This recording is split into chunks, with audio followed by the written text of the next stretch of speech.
The shuttle-carrying magistrate Elay Reyes crossed the docking collar at Threshold Station with 40 seconds to spare, and Ren Solari watched the clock the entire way down, because clocks were the only thing about this day she trusted.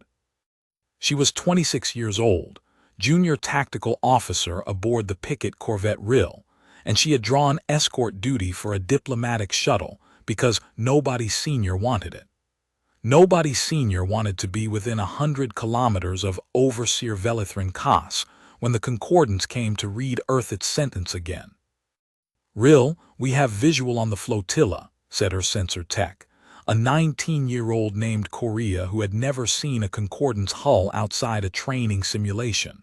44 ships, arbiter pattern cutters, 6 of them heavy. "They're not hiding anything, Lieutenant." "They don't need to," Ren said. "They own the sky, why would they hide?" She had been 8 years old the last time a fleet like this came through Threshold Gate, and she remembered almost none of it. Not really. Not the way adults claim to remember things, except the sound the household comm made when it stopped receiving her sister's voice, a small flat click that she still heard sometimes in machinery that had nothing to do with it. Tamsin had been a communications rating aboard the transport Adiz Promise, one of 12 ships in what Earth had called, with more hope than sense, the Meridian Convoy, a delegation carrying 200 diplomats, 4,000 prospective colonists, and Earth's own first speaker toward a trade accord the Concordance had spent 6 years pretending to negotiate in good faith.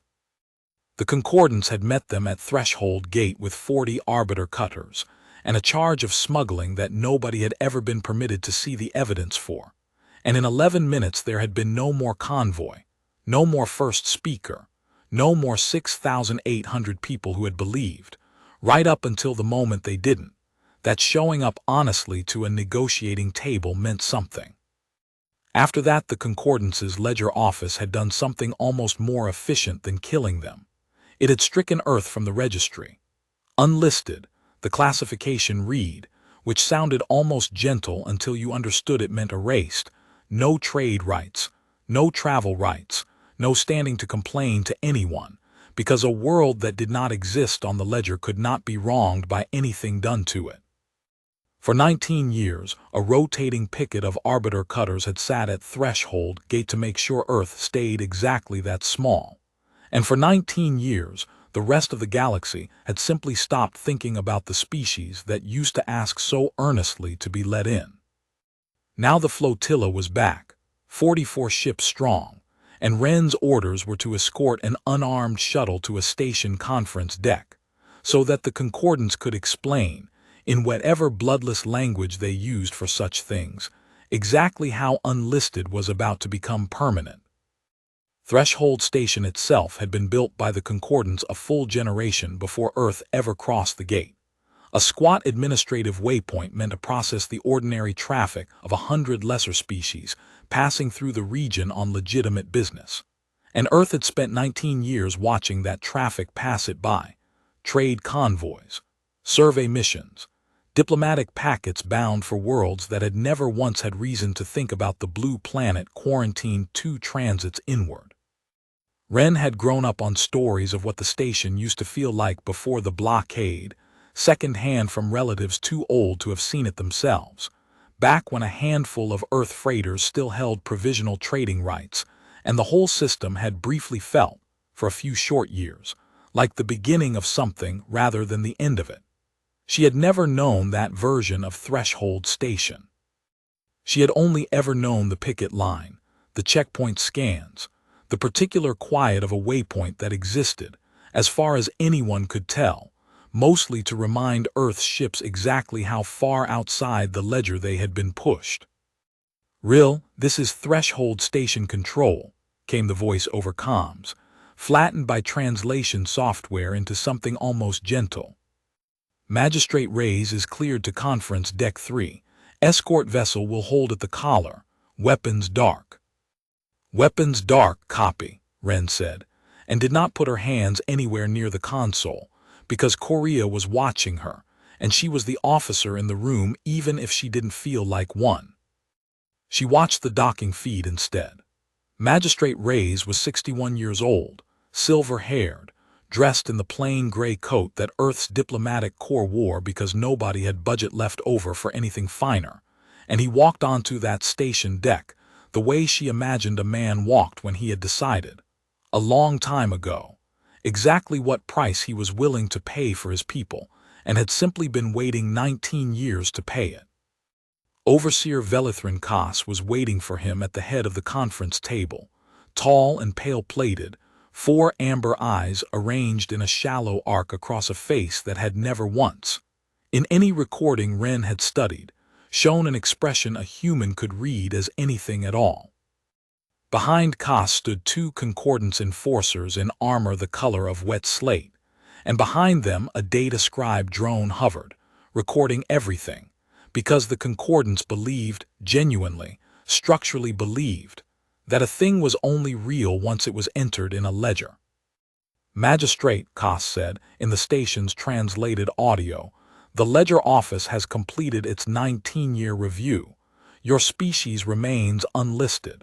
This is not new information. I am here to finalize terms of permanent classification and to collect final settlement of debt. There is no debt, Reyes said. You destroyed the ships that would have paid whatever price you asked. You killed the people who were coming to sign your accord. The Meridian convoy violated inspection protocol, Koss said, with the mild patience of someone repeating a fact so old it had stopped requiring belief. The violation carried a cost. The cost has compounded for 19 years at standard concordance interest. Final settlement is 300,000 tons of refined ore from your remaining orbital stores, and the indentured labor contracts of 40 descendants of convoy personnel, to be delivered within 1 rotation. Wren, watching on the shuttle's relay feed from the rill, felt something in her chest go very still and very cold, the way water goes before it freezes. Descendants, Reyes said.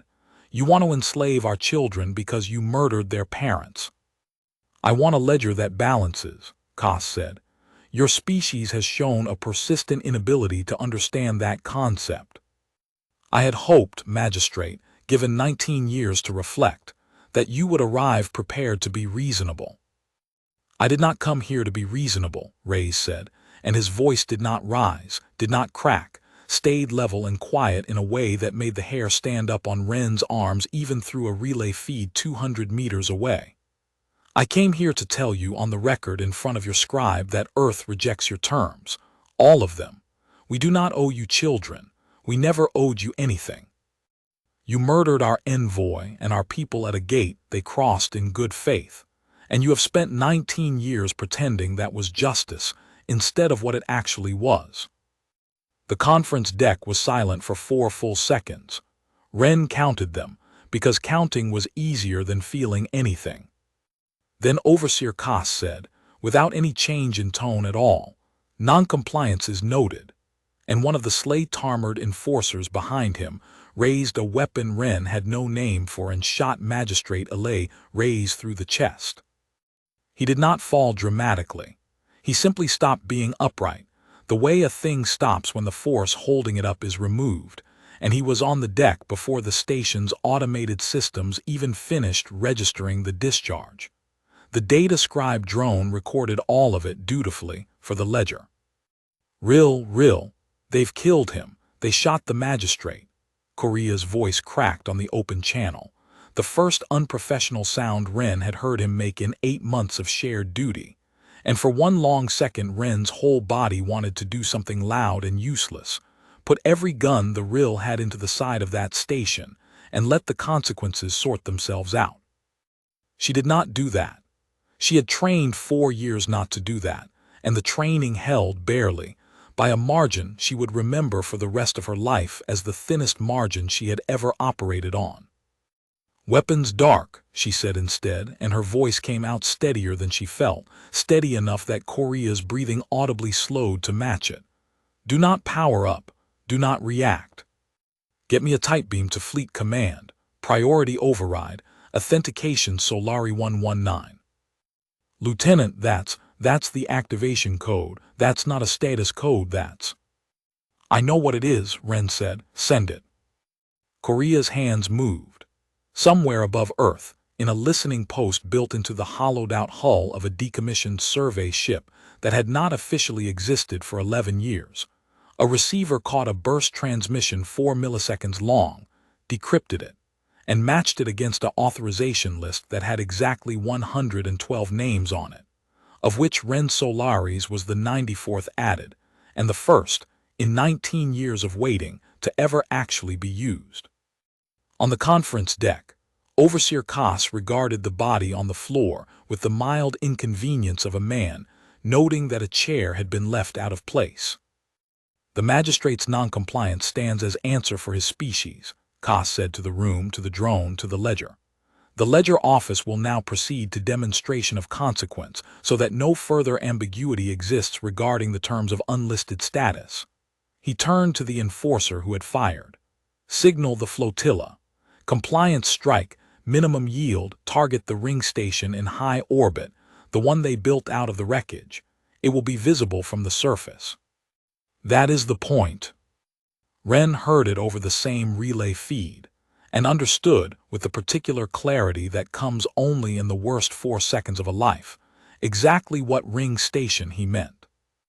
The Bellow Memorial Ring had been finished 6 years ago, built in slow, careful, underfunded stages out of salvage from ships that no longer flew, orbiting Earth in a lazy 2-hour circuit that put its long axis in sunlight for exactly the hours schoolchildren were most likely to be looking up.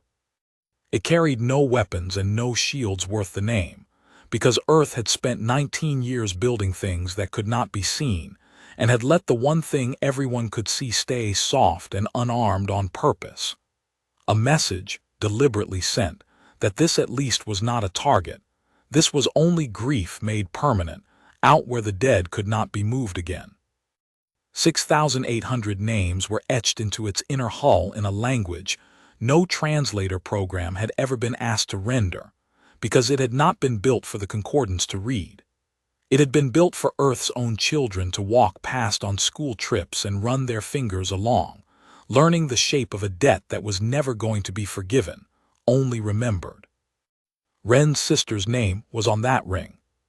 Tamsin Solari, row 40, column 6, in letters no taller than a thumbnail, between a woman she had never met and a man who had died 3 seats down from her on the same transport. "Rill, get us clear of the collar," Ren said, already moving. "Korea, hard burn now. We are not staying tethered to this station while they range a strike." "Lieutenant, the memorial ring is 200,000 kilometers out. They can't possibly mean." "They can and they will, and they've just said so," Ren snapped, and the Rill's engines lit under her hands with a shudder that meant Korea had skipped 3 items on the pre-burn checklist to get them moving, and she did not care, because, on the tactical repeater, she was already watching 6 arbiter cutters break formation from the main flotilla and begin an intercept vector toward high orbit, toward a ring made of grief and salvage steel that had never once in its 6 years of existence been designed to survive a single hostile round. She thought distantly, professionally, the way she had been trained to think even while something in her chest was trying to come apart. They believe we have nothing. They believe 19 years of silence means 19 years of nothing. That is the only reason they would dare put 6 warships on a heading toward a monument. If they believed for 1 second that Earth could answer, they would never risk the ledger entry. They were about to learn how wrong a ledger could be.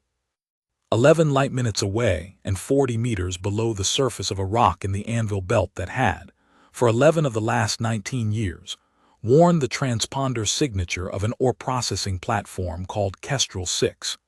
Rear Admiral Havorson Cade was 3 hours into a shift he had planned to spend reviewing crew rotation manifests when the burst transmission reached him. He was 68 years old, built like a man who had spent 40 years doing manual work before he ever wore an officer's collar, with a face that had gone from weathered to carved somewhere around year 55. And he read the activation code twice before he said anything at all, because some part of him, the part that had spent 19 years hoping he would die of old age before he ever had to use this, needed those 2 readings to let the hope go. "Authenticate again," he said to the comms officer, a woman named Priyanka Rao who had been a child in the same evacuation convoy as Cade's own daughter, back before either of them had a rank. "Confirmed twice, Admiral. Solari 119, activation code Meridian answer, timestamp 4 minutes old. Threshold station relay traffic shows the flotilla has already broken formation. Someone's been shot, sir. We're picking up concordance traffic discussing a demonstration strike." Cade closed his eyes for exactly 1 second. He allowed himself that much. 19 years ago, he had been a mining foreman with a supervisor's rating and a dead wife's insurance payout, standing in a crowd outside Assembly Hall listening to a junior undersecretary explain, in the flat, exhausted voice of a government that had just watched its entire diplomatic future die at a gate 2 light hours away, that Earth was now unlisted, that the concordance considered the matter closed, and that there would be no war. Because Earth had nothing left to make war with, and everyone in that crowd knew it. Cade had gone home that night and done the only thing he knew how to do, which was work. He was not a visionary. He had never once in 19 years thought of himself as anything but a man who understood tolerances and yield strengths, and the difference between steel that would hold and steel that would fail at the worst possible moment. What Earth's remaining government had needed, in the ruins of that afternoon, was not a general. It was someone who could look at a bankrupt, blockaded, humiliated planet and see, underneath the wreckage, 40,000 competent people who had spent their whole lives building things in the dark, for low pay, without complaint, because that was what the belt had always demanded of anyone who wanted to survive it. They had built the Meridian answer the way the belt built everything.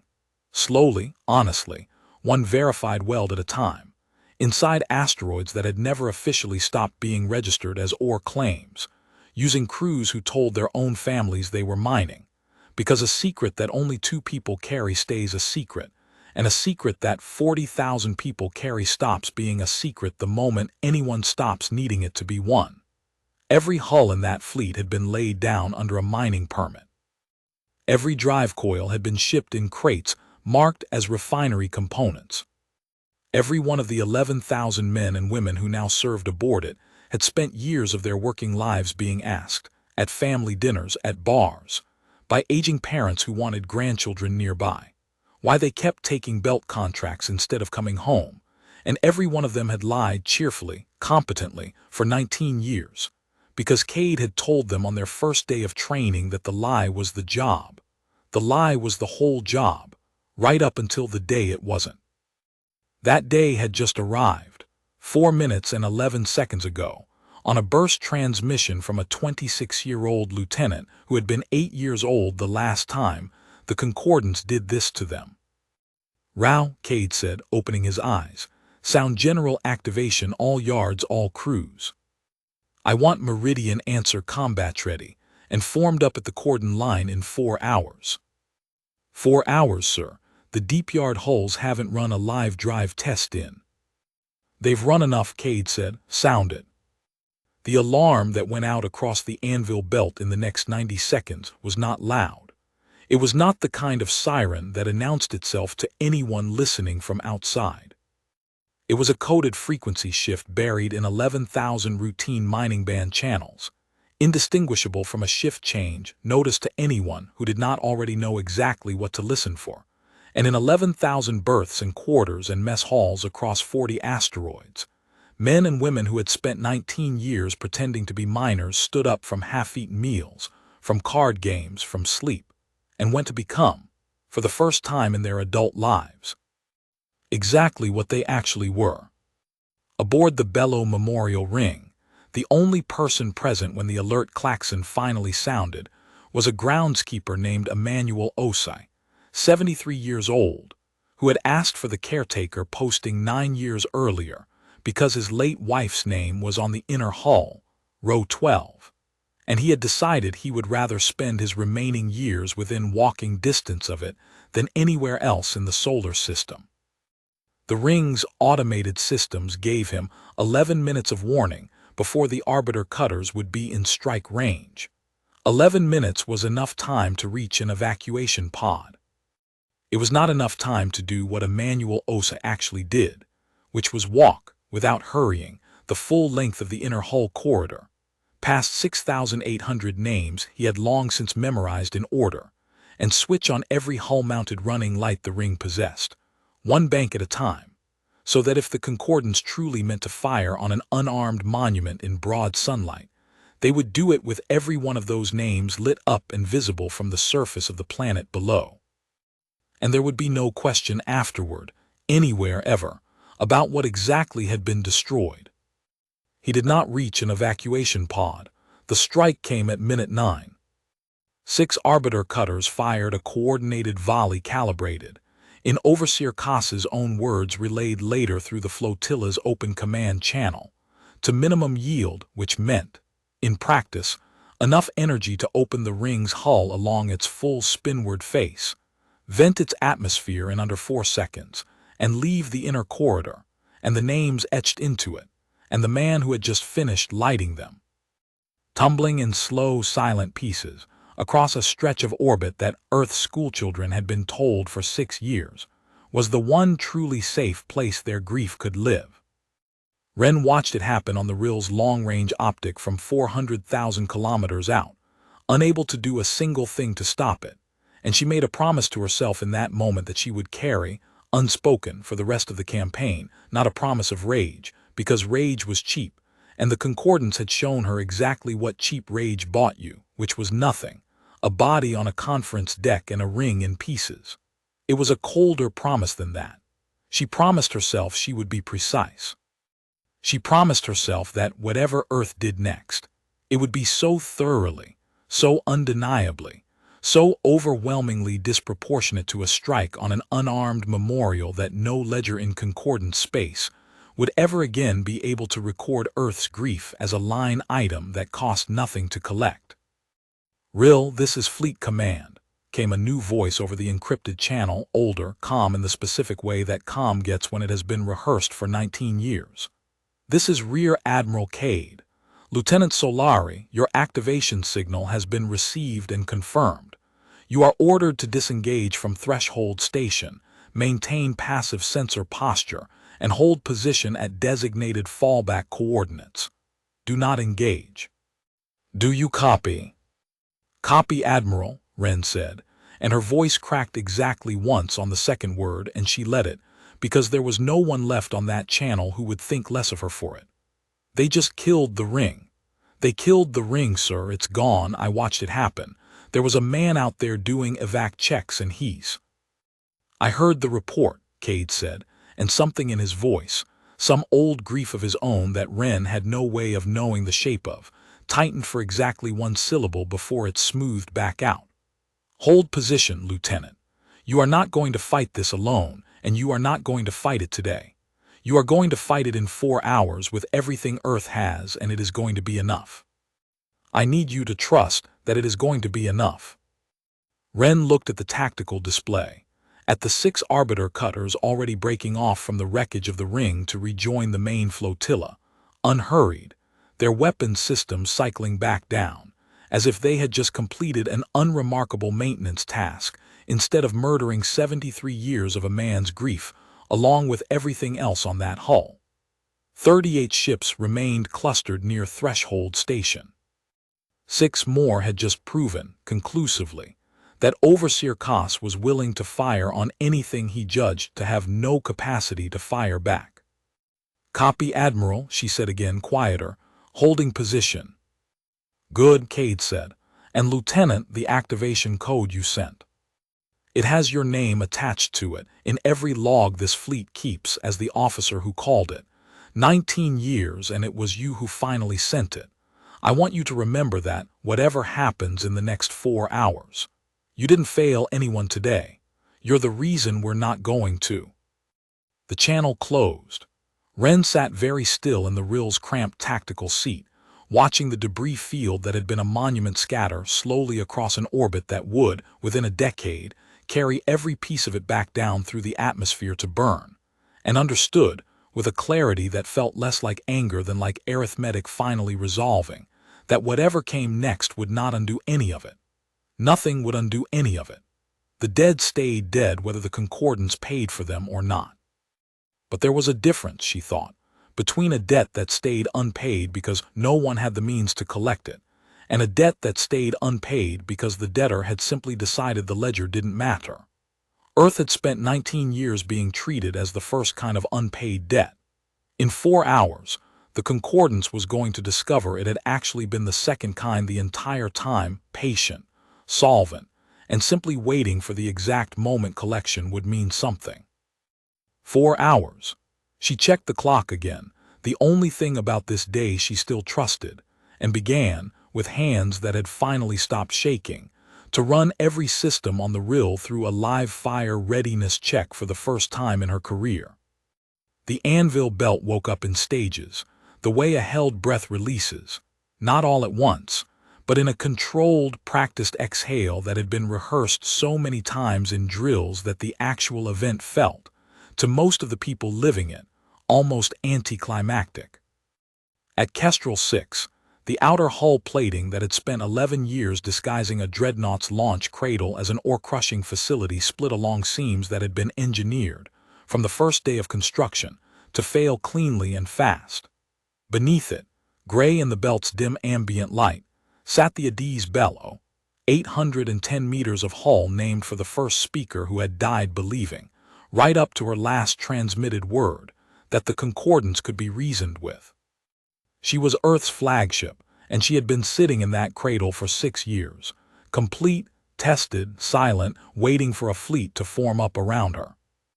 Across 40 other rocks scattered through a stretch of the belt that Concordance long-range survey had catalogued, incorrectly, as low-value mining territory 11 separate times over 19 years, the pattern repeated. Cruisers shed their refinery shells. Gunship squadrons that had spent a decade flying escort for legitimate ore convoys. Because the best way to hide warships is to let them do useful, boring, verifiable work in plain sight, peeled away from their haulers and began forming up on assigned headings. Crews who had spent that morning, as miners spent the afternoon as line officers, gunners, damage control teams, and did it with the calm efficiency of people who had run this exact drill, perhaps 400 times without ever quite believing they would need it for real. Rear Admiral Cade stood on the Adiz Bellows Bridge and watched the formation plot fill in, ship by ship, name by name, and felt the particular vertigo of a man watching a plan 19 years in the making finally become a fact instead of a hope. Formation Strength Commander Rao, he said. Priyanka Rao had earned her commander's collar the hard way, running logistics for the entire belt buildup for the last 6 years, and she read the tally off the plot without needing to check it twice. 2,611 hulls confirmed forming, sir. 14 fleet dreadnoughts, 90 cruisers, the rest split gunship and support. Full crew complement across 91% of the fleet, reserve crews filling the gap on the remainder. We are combat effective in 3 hours 40 minutes, ahead of your estimate. 2,611 ships, against a concordance flotilla of 38 remaining after the ring strike. Cade had spent 19 years making sure the ratio would never be close enough to require luck. Signal Lieutenant Solari, he said. Detach the rill from picket duty and have her report aboard the Adiz Bellow directly. I want an officer on this bridge who watched what happened at that ring with her own eyes, and I want the concordance to know, eventually, exactly whose activation code brought this fleet out of the dark. Some debts get paid in more than firepower. Aye, Admiral.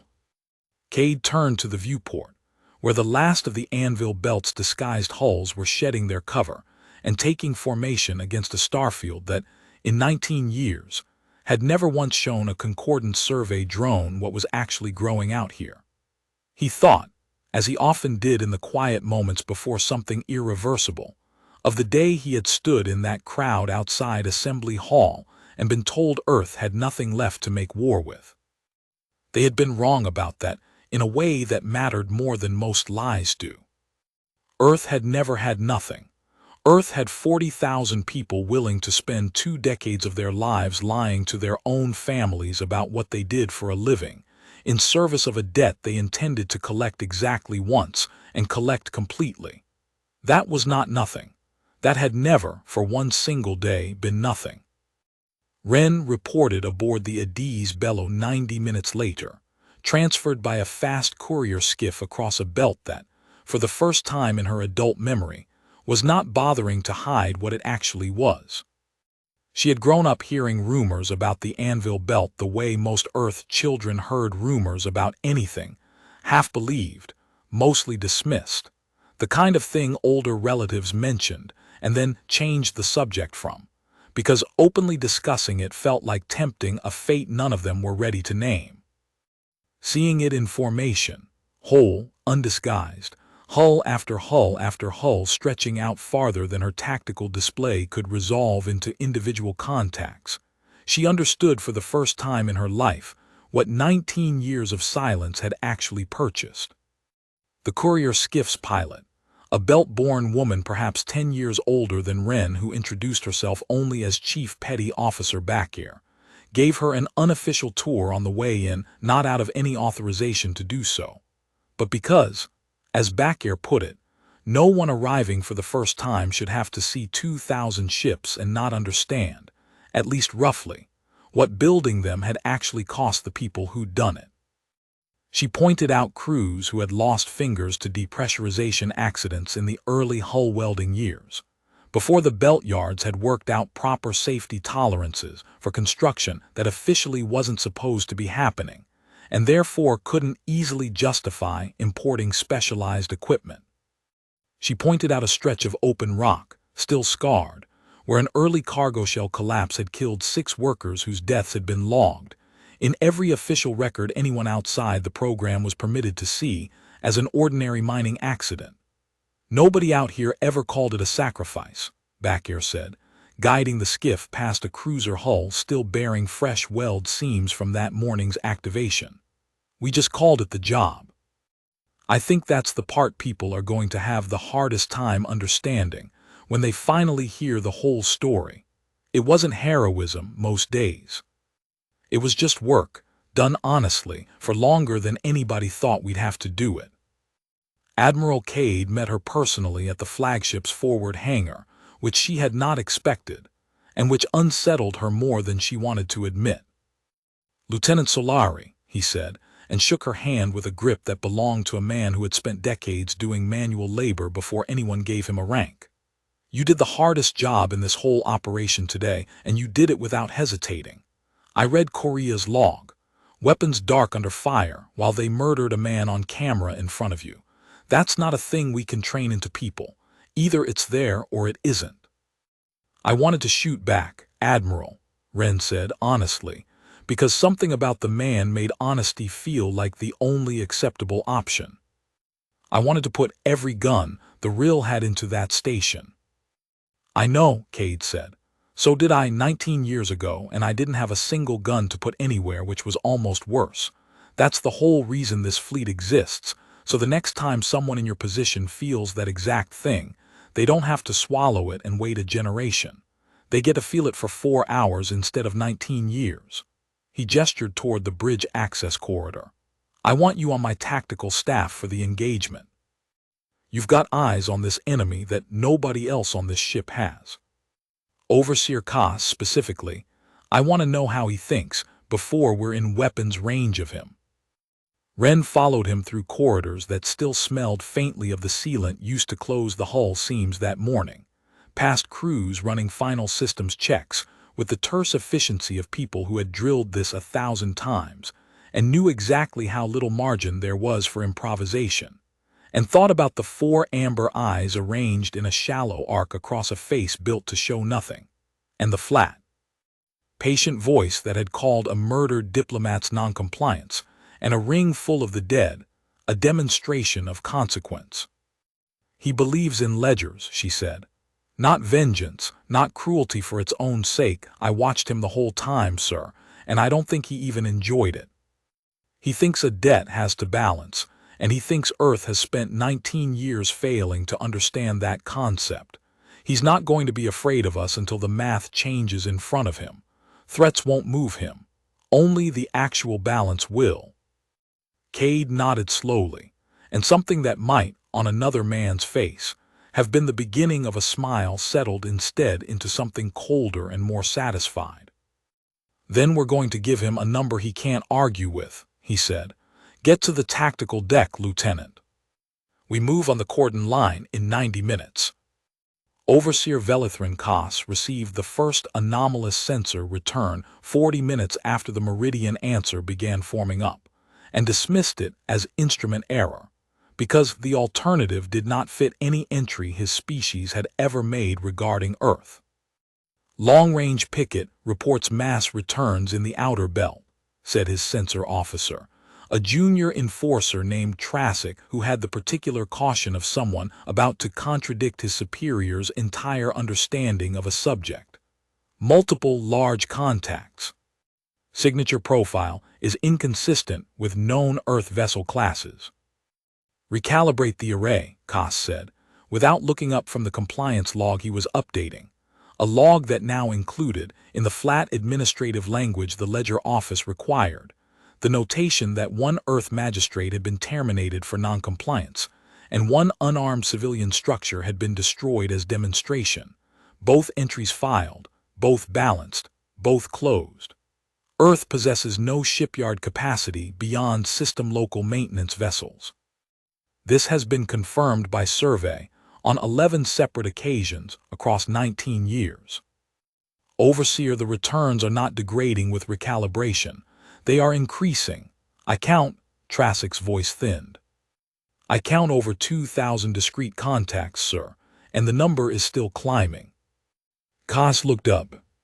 He had spent 140 years in concordance service, rising through the Ledger office by way of a talent that his superiors valued precisely because it was so uncomplicated. He did not become emotionally involved in an account. He collected what was owed, recorded what was destroyed, and moved to the next line item. And in 140 years, he had never once encountered a ledger entry that did not, eventually, balance in the concordance's favor, because the concordance did not extend credit to species that could not be made to pay. 2,000 contacts did not balance. 2,000 contacts from a species cataloged as economically and militarily inert for 19 consecutive years did not fit anywhere in the account he had spent his entire career learning to read. Confirm identification, he said, and for the first time in longer than he could remember, his voice did not come out entirely level. The confirmation took 6 minutes, during which the Meridian Answer's lead elements crossed the last of the dark space gap between the anvil belt and the cordon line, and Koss watched his own tactical plot fill with a formation so large, so disciplined, so obviously built for exactly this moment, that the mathematics of the situation reorganized themselves in front of him with the merciless clarity of a debt he had, it turned out, never actually understood the size of.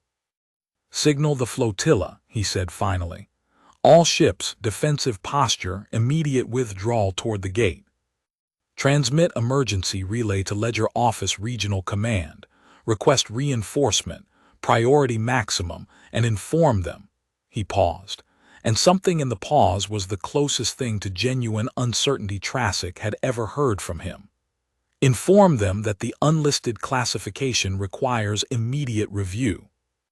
It was, Koss understood even as he gave the order, already too late for review to matter. The Meridian Answer's outer picket ships had already crossed into weapons range of his flotilla's rearmost cutters, and they were not firing, not yet, which was in some ways more unsettling than an immediate attack would have been. A fleet that large, arriving with that much discipline, that did not open fire the instant it had the range, was not a fleet driven by rage. It was a fleet that had already decided exactly how this was going to go, and was simply waiting for the correct moment to begin. Aboard the Addis Bello, Wren watched the Concordance flotilla's formation collapse from an orderly defensive line into something closer to a scramble, 38 ships trying to reorganize around a withdrawal vector, while their sensors kept updating a contact count that must have felt, to whoever was reading it on the other end, like watching a wall rise in real time around a room they had assumed had no walls at all. "They're pulling back toward the gate, Admiral," she reported, trying to buy time for reinforcements. "Regional Concordance Command is 4 days out at best military transit. They can't get here in time to matter." "They don't need to get here in time to matter for this engagement," Cade said, studying the plot with the flat patience of a man who had spent 19 years learning not to rush the last 90 minutes of anything. "They need to get here in time to see what happened. That's the whole second half of the message. Helm, hold formation speed. I don't want to chase. I want them to watch us close the distance at a pace that tells them exactly how little we're worried about the outcome." "Understood, sir." The helm officer, a broad-shouldered man named Idris Terberg, who had spent 14 years running mining haulers before the activation and had never once fired a weapon in anger, adjusted the formation's approach vector with hands that were, Wren noticed, perfectly steady. "Formation holding at standard approach. Time to engagement range, 11 minutes. 11 minutes. Wren thought of the 11 minutes it had taken to destroy the Meridian convoy 19 years ago, at the same gate, against ships that had never had a chance to answer back, and understood that Cade had chosen that pacing on purpose, not by coincidence, but because a man who had spent 19 years planning this had thought carefully about every number that would end up in the historical record, and had decided that this particular symmetry was one worth keeping. "Admiral," she said, "may I ask the compliance strike on the memorial ring? Are we responding to that specifically, or to the original convoy, or—" "Both," Cade said. "All of it, 19 years of it. That's the entire point, Lieutenant. The Concordance built a system where every offense is its own isolated ledger entry, settled and closed the moment payment is extracted, so that nothing ever accumulates into a debt large enough to actually frighten them. We are not going to let them close this entry that way. Today, all of it comes due at once. The convoy, the first speaker, 19 years of unlisted status, magistrate raise. The ring, a Manuel Osai's name that's now floating in pieces over Earth along with 6,799 others. One bill. Paid in full, in front of witnesses. So there is never again a version of this where they convince themselves the account was small enough to risk reopening." He looked at the tactical plot, at 38 Concordance ships scrambling toward a gate they were not going to reach in time, and at 2,611 Earth hulls closing the distance at a pace that had nothing left to prove and everything left to demonstrate. "Set condition 1 throughout the fleet," he said. "We open at 7 minutes. The Meridian answer opened fire at 7 minutes with a precision that had nothing to do with anger. Cade had built this fleet on a doctrine he had spent 19 years refining in simulation after simulation, and its first principle was the opposite of everything the Concordance had ever seen from a species it considered inert. No wasted shots, no overlapping fire on already dying targets, no chaos. Each of the 14 fleet dreadnoughts had been assigned 3 arbiter cutters apiece before the range even closed, weighted by threat priority. And when the order came, the fleet did not so much attack as begin executing a plan that had already decided, to the second, how long this was going to take. The lead arbiter cutter, designated in Concordance registry as Simple Hull number 41, took 2 coordinated dreadnought volleys amidships, and came apart in a silence that the Addis Bello's bridge crew, watching on the tactical plot rather than through any viewport, experienced only as a contact icon changing from solid to fragmented to gone. There was no cheering on the bridge. Wren had half expected there to be, had half-braced for some release of 19 years of held breath, and instead found herself in a room of people who watched the enemy's numbers fall the way accountants watched a balance sheet resolve, with grim, focused attention, and nothing that looked remotely like celebration.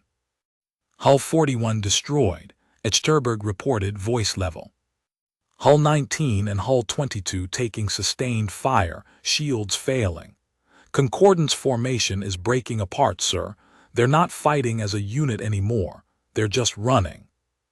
Then let them run towards something that costs them more than staying would have, Cade said. Cruiser squadrons 2 through 9, cut off the gate approach. I don't want a clean withdrawal.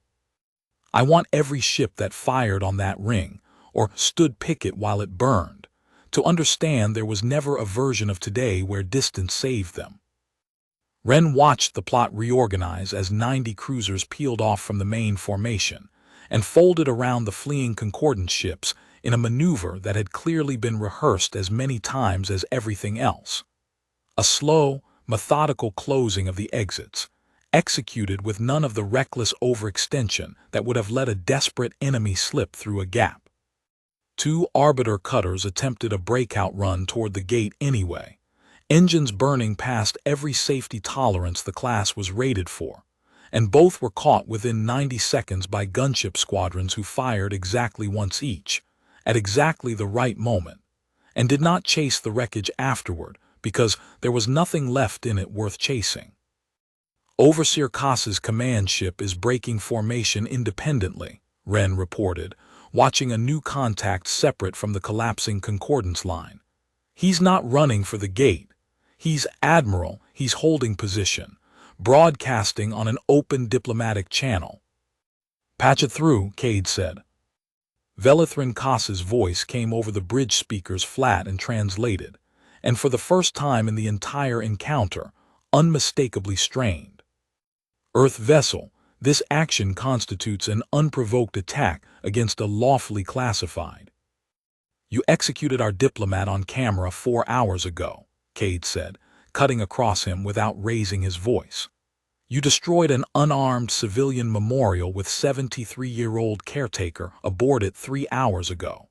You have called both of those things lawful settlements in a ledger you have spent 19 years insisting we had no standing to dispute. I am not interested in your classification, Overseer. I am here to correct it.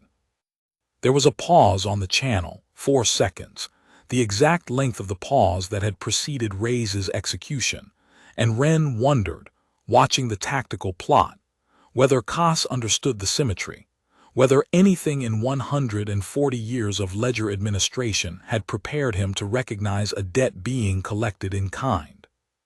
What correction do you intend? Koss said finally, and something in the question had shed its earlier composure entirely. You are going to survive this engagement, Cade said. You, personally, in your command ship with a skeleton crew sufficient to fly it. Every other vessel in your flotilla that fired on that ring or stood picket while Earth was unlisted for 19 years will not. And then you are going to carry a message back to whatever regional authority still believes Earth's account is closed. You would let me survive to deliver a threat. It isn't a threat, Cade said. A threat is something that might not happen. Look at your tactical plot, Overseer. Count what's left of your flotilla in the next 4 minutes, and then tell me whether you still believe there's any uncertainty left in what I'm telling you.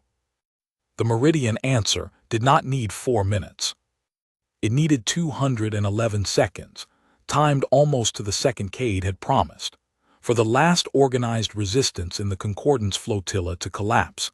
6 cruisers concentrating fire on the 2 remaining heavy cutters that had attempted to form a defensive screen around a supply vessel, a maneuver executed with the same unhurried precision that had characterized the entire engagement. No shot fired that was not necessary. No target left half destroyed to burn slowly when a clean kill was available instead. When it was over, 36 of 38 Concordance ships were gone. Overseer Koss's command vessel remained, engines cold, weapons dark, holding position exactly where the Addis Bello's tactical crew had left him room to hold it. One supply vessel remained beside him, crude Ren's sensors indicated, by 41 surviving Concordance personnel who had not fired a shot during the entire engagement, and whom Cade's fleet had, with visible deliberation, declined to target. "Casualties our side," Cade said quietly.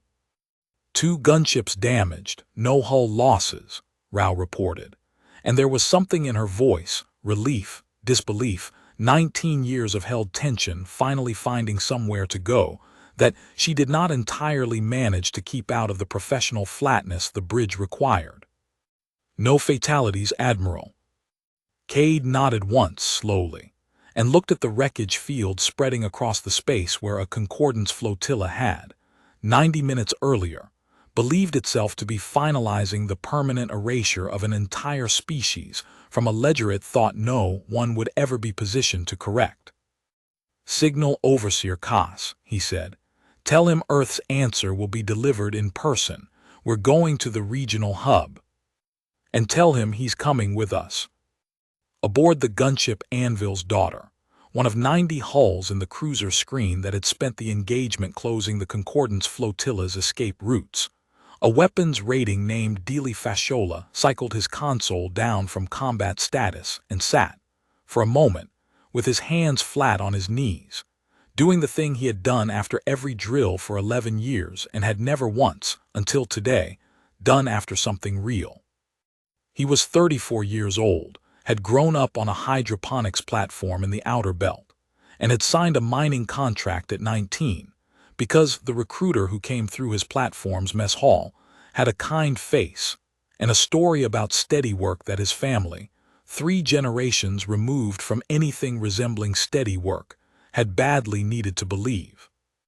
He had spent the first 6 years of that contract genuinely mining ore, hauling raw regolith through processing runs that left his hands cracked and his back permanently changed, before a supervisor he trusted enough to ask twice finally told him what the operation actually was, and asked whether he wanted to keep working it knowing the truth.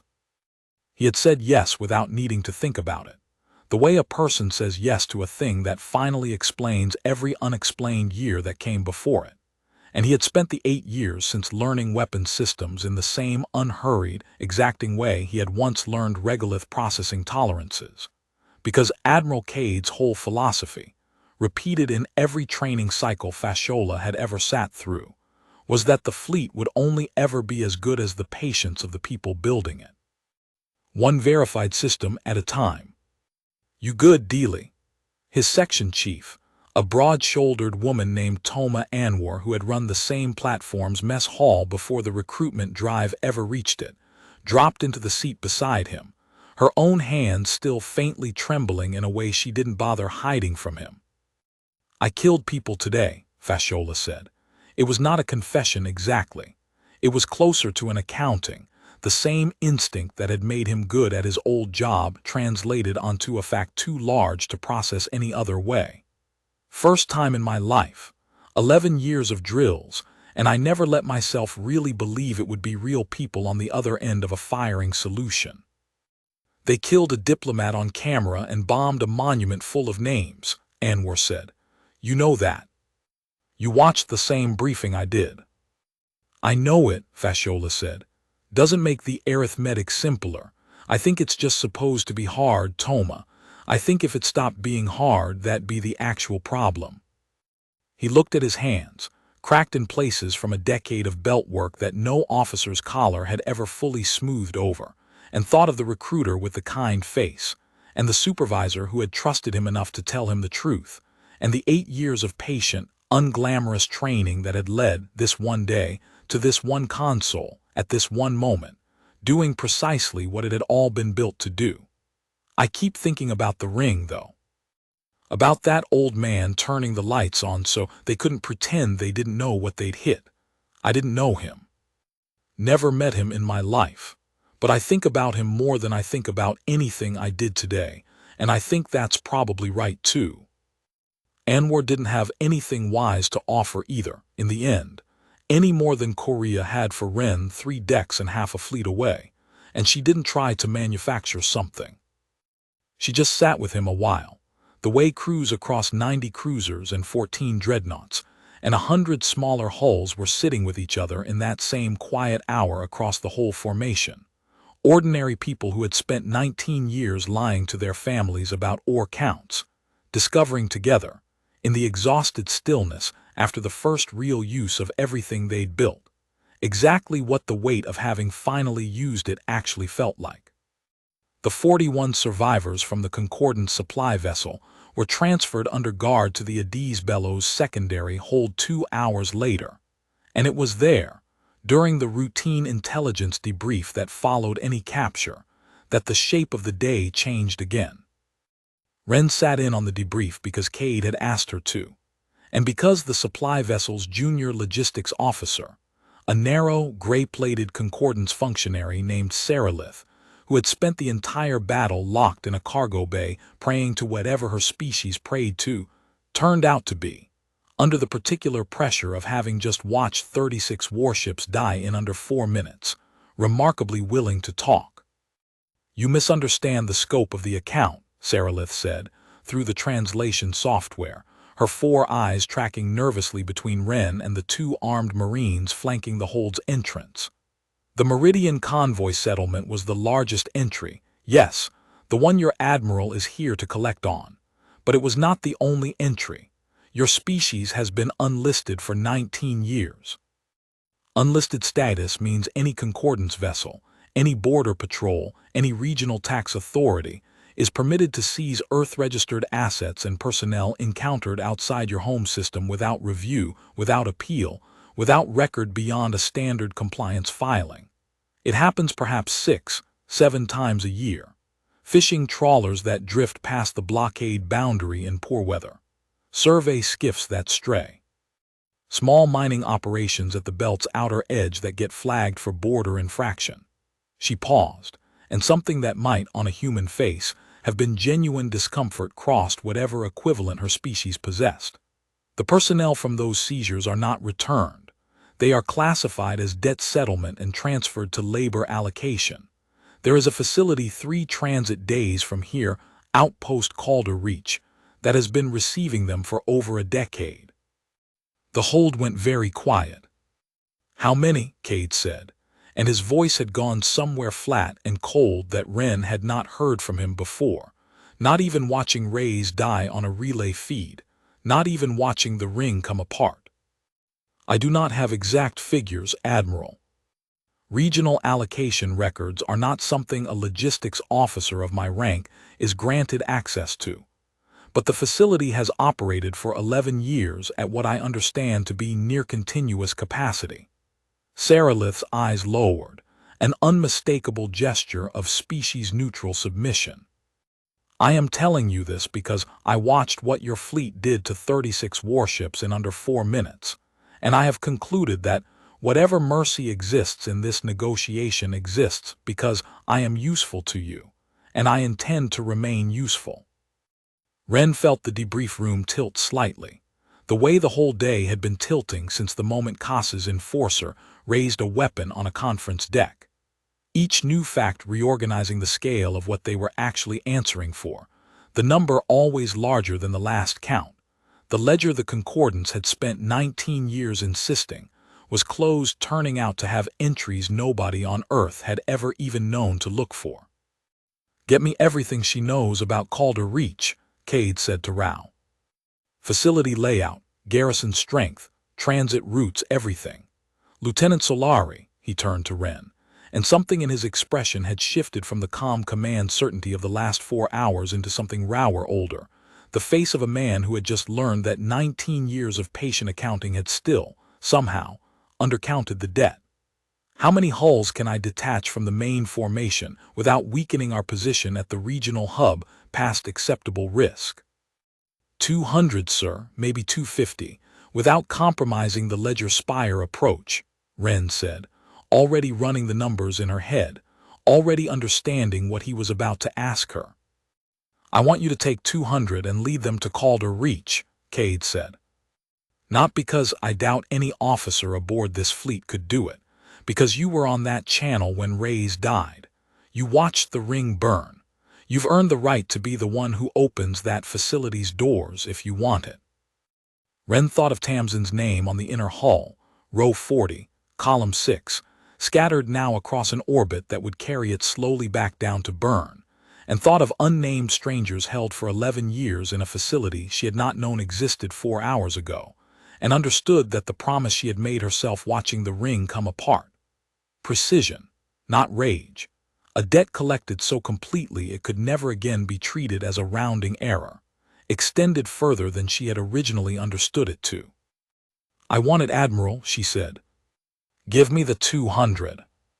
Detachment 9th Squadron is yours," Cade said. "Take the Rill as your personal command vessel. Korea's earned the right to finish this with you, and there's a symmetry in it I think you'll understand better once it's over. Get Calder reaches people out, Lieutenant. Whatever it costs in time, whatever it costs in caution. I will hold the main formation at the Ledger Spire until you rejoin, and Overseer Koss is going to sit in a holding cell aboard this ship and think very carefully about how large a number he's about to watch us deliver in front of his own regional command." 200 ships peeled away from the Meridian Answer's main formation within the hour, formed up under Ren Solari's command with a speed that reflected 19 years of drilled discipline, rather than any particular urgency in the order itself, and set a transit course for a facility that had spent 11 years quietly processing the erased debris of a species the Concordance had decided, on paper, no longer existed to be wronged. Korea flew the Rill at the head of the formation, and somewhere in the 3 days of transit that followed, Ren found herself telling him, in the quiet hours of a night watch neither of them needed to be standing, about her sister, about the flat click the household comm had made 19 years ago, about a name on a hull that had burned that same day for the second time, in a sense, the memory of it destroyed along with the metal it was written on. Korea did not say anything particularly wise in response. He mostly listened, the way a good junior officer learns to listen, and at the end of it said only, "We're going to get people out of that facility because of what happened to her. That's not nothing, Lieutenant. That's the whole reason any of this fleet exists." It was, Ren thought, watching the transit countdown tick toward 0, as close to a true thing as anyone had said to her all day. Outpost Calder Reach hung in high orbit above a tidally locked mining world with no atmosphere, and no name that any concordance chart bothered to record beyond a survey designation. A squat industrial ring 3 kilometers across, studded with refinery stacks and cargo umbilicals, garrisoned, according to Saralith's intelligence, by a single company of concordance enforcers who had never once in 11 years expected to need to defend it. Ren brought Detachment 9th Squadron out of transit at the system's outer edge, 4 hours short of the facility, and used every one of those 4 hours to do what Cade had spent 19 years teaching his officers to do before any engagement. Plan for the outcome that mattered, not the outcome that was easiest to imagine. "The garrison isn't the problem," she told her assembled squadron commanders over the tactical link, 12 of them arrayed across the display as icons, faces she had met for the first time 3 days ago and would trust, by the end of this operation, more than she had ever expected to trust anyone outside her own family. 200 ships against 1 company of enforcers is not a battle, it's a formality. The problem is that facility has an unknown number of Earth-born civilians inside it, and the moment that garrison understands they're overrun, they may decide the fastest way to close the ledger on this particular entry is to make sure there's no evidence left to recover. I want a hard, fast perimeter lock before a single shot is fired anywhere near that ring. Cruiser Squadrons 2 and 3, you take orbital control and cut every departure vector the facility has. Gunship Wing 1, you're on me, we're taking the docking collar directly, boarding action, minimum bombardment. I don't want a single stray round anywhere near that hull once we're inside weapons range. Is that understood? It was understood. 200 ships crossed the final approach in a formation so tight and so silent that the facility's garrison, according to the intercepted comm traffic Korea relayed to the bridge in real time, did not register the scale of what was arriving until 9th Squadron's cruisers had already sealed every departure vector the ring possessed. Facility Command is broadcasting a surrender request, Korea reported, 30 seconds into the operation, disbelief plain in his voice. They're not even trying to fight, Lieutenant. Garrison commanders asking for terms. Terms are simple, Ren said, and opened the channel herself. Every enforcer aboard that station lays down arms and assembles in the main concourse within 10 minutes, unarmed, hands visible. Every cell block, every labor allocation record, every access code on that facility gets handed over intact. You do that, and every one of you walks away from this alive. You don't do that, and I have 200 ships that are not in a patient mood today. Your overseer at Threshold Gate already learned what patience costs us. I'd encourage you not to run the same experiment. The garrison surrendered in full within 9 minutes.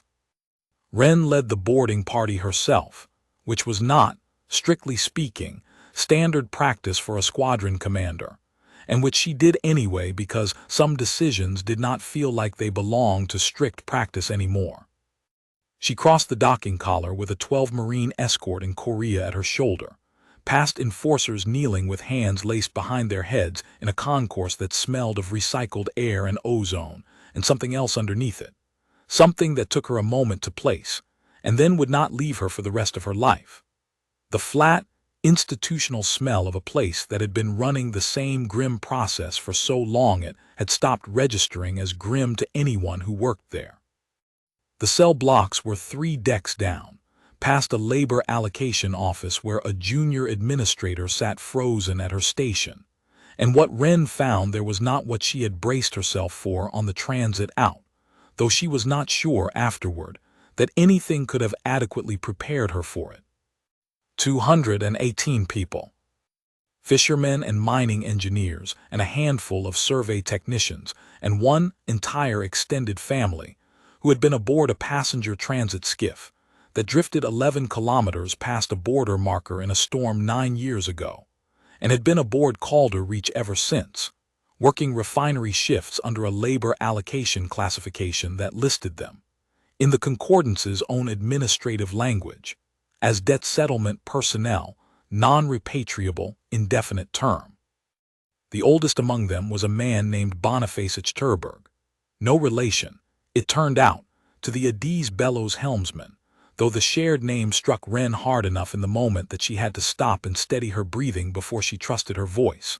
79 years old, who had been a fishing captain out of a coastal town on Earth's southern hemisphere before a Concordance patrol impounded his trawler 11 years ago for straying past a boundary marker he swore, and had sworn every day since. Had not existed on any chart he had ever been issued. He had spent 11 years running refinery maintenance shifts on a facility that did not appear on any Concordance public record, believing, because nobody had ever told him otherwise, that Earth itself might no longer exist at all. "You're really from Earth," he said, when Ren identified herself, and his voice cracked on the word the way Ren imagined her own voice must have cracked on the comm channel 3 days ago, watching a man die on a conference deck. "They told us, some of the guards over the years, they'd say things. That Earth was gone, erased, that there was no one left to come looking, so we might as well accept the classification and work the shifts quietly, because quiet workers got better rations." He looked past her, at the 200 ships holding position outside the ring, visible through the concourse's cargo viewport, more warships than he had likely ever imagined his species owned. 11 years, and I didn't believe it, not all the way down, but I stopped being sure. You don't know what that does to a person, not being sure. "Earth's here, Captain," Ren said. "We're all still here, and every one of you is coming home." The evacuation took 6 hours, methodical and unhurried despite everything in Ren wanting to move faster, because Cade's discipline had settled into her bones deeply enough by now that she understood, the way she had not fully understood it 3 days ago, why the pace mattered as much as the outcome. 218 people, some of them children born on the facility who had never once in their lives seen open sky, were processed through medical screening, given warm meals for the first time in longer than some of them could remember, and loaded aboard transport vessels bound, eventually, for an Earth that most of them had genuinely believed no longer existed to receive them. Wren stood in the RIL's cramped tactical seat as the last transport cleared the docking collar, watching outpost Calder Reach recede on the aft optic, its garrison secured, its labor allocation records copied in full for transmission to the Ledger Spire, its cell blocks empty for the first time in 11 years, and thought about the promise she had made to herself watching a ring full of names come apart 3 days ago. Precision, not rage, a debt collected so completely it could never again be treated as a rounding error. 218 people were going home, who had spent up to 11 years believing home no longer existed to go to. That was not vengeance. Vengeance would have burned that facility to slag and called it justice. This was something colder, and she thought, something better. The exact thing Cade had spent 19 years building a fleet to make possible, which was not the ability to make the Concordance suffer, but the ability to make sure nothing like Calder Reach could ever again happen to anyone who carried an Earth registry, anywhere, for any reason, without consequence arriving inside a week. Set course back to the Ledger Spire, she told Korea, full formation speed. The Admiral's waiting on us, and I think it's time the rest of the galaxy heard exactly how large this account has actually gotten. The 3-day transit back gave the rescued civilians of Calder Reach their first real stretch of time to understand, in pieces, exactly how much the universe had rearranged itself, while they were counted as debris in a ledger nobody had let them see. Wren spent part of each watch cycle in the RIL's cramped forward compartment, now converted into overflow berthing for a dozen of the rescued families too anxious in open corridors to settle anywhere else. And it was there, on the second night of transit, that Saralith's intelligence take proved to have understated the scope of what Earth's unlisted status had actually cost. "There are others," said a woman named Priscilla Enkemdiram, 41 years old, who had been taken from a survey skiff 9 years earlier, and had spent 3 of those years at Calder Reach before being transferred briefly to a second facility whose designation she had only ever heard spoken once by a careless guard. "Not just the one you found. I heard a transfer manifest read out once, years ago. There's at least 2 more processing depots in this same regional cluster, maybe more further out, all running the same classification. Calder Reach was not special, Lieutenant Commander. It was just the one you happened to find first."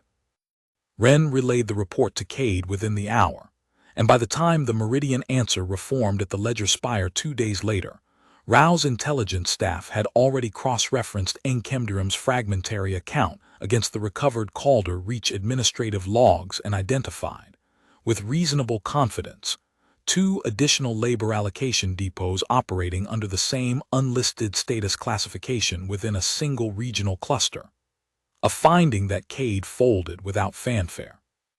Into the list of demands he would deliver to Grand Ledgerkeeper Vem, and that would ultimately account for the recovery, over the following year's joint operation, of 460 more Earth-registered civilians across 6 separate facilities, none of which Earth's government had known to look for on the morning Magistrate Reyes boarded a shuttle for what he must have known, walking onto that conference deck, was very likely a one-way appointment.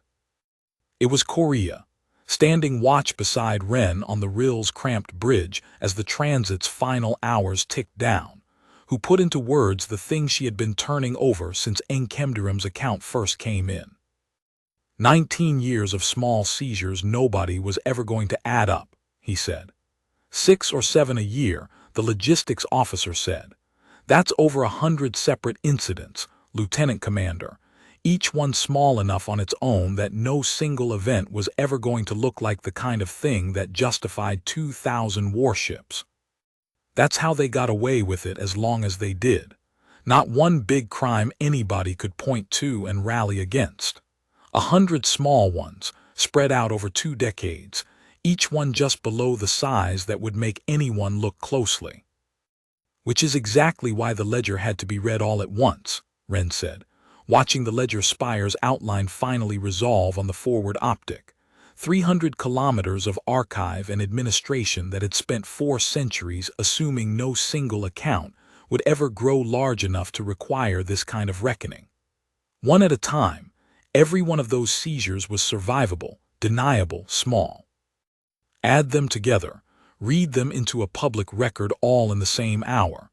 That's the only way a debt like that ever gets to be the size it actually was the whole time. The admiral understood that from the start. That's why he didn't just want a battle. He wanted the whole account, entered at once, where nobody could pretend any piece of it was an isolated incident anymore. The ledger spire came into sensor range on the 4th day of the campaign. A colossal administrative station built along the spine of a dead comet core. 300 kilometers of archive vaults and tribunal chambers and docking arms serving as the Concordance's entire regional apparatus for a volume of settled space that included, somewhere in its endless catalogued periphery, a small blue-green world its ledgers had spent 19 years insisting did not need to be counted. Rear Admiral Cade held the main body of the Meridian Answer, 2,311 ships, the balance of the fleet not detached to Wren's squadron, at a formation distance calculated to be visible from every viewport and sensor array the spire possessed, and did not open a channel for 6 hours, because he had learned, in 19 years of studying every scrap of Concordance doctrine Earth's intelligence apparatus had managed to gather, that an institution built entirely around ledgers understood silence as its own kind of entry, and that the correct silence, held long enough, could say more than any threat. The Grand Ledger Keeper who finally opened the channel was named Osiri Vem, a senior administrator of a rank and tenure that made Overseer Koss, standing guard escorted in the Adiz Bellows forward observation gallery, looked junior by comparison, and her opening words, translated into the flat cadence of the station's software, carried the particular brittleness of someone who had spent a career believing certain outcomes were structurally impossible and had just spent 6 hours watching one happen anyway. "Admiral Cade," she said, "I have reviewed the engagement report from Threshold Gate 3 times, and I confess the account still does not resolve for me. Your species was assessed, exhaustively, as incapable of this. Every survey for 19 years confirmed it."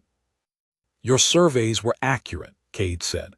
"We built this fleet to be exactly the kind of thing your surveys were designed not to find.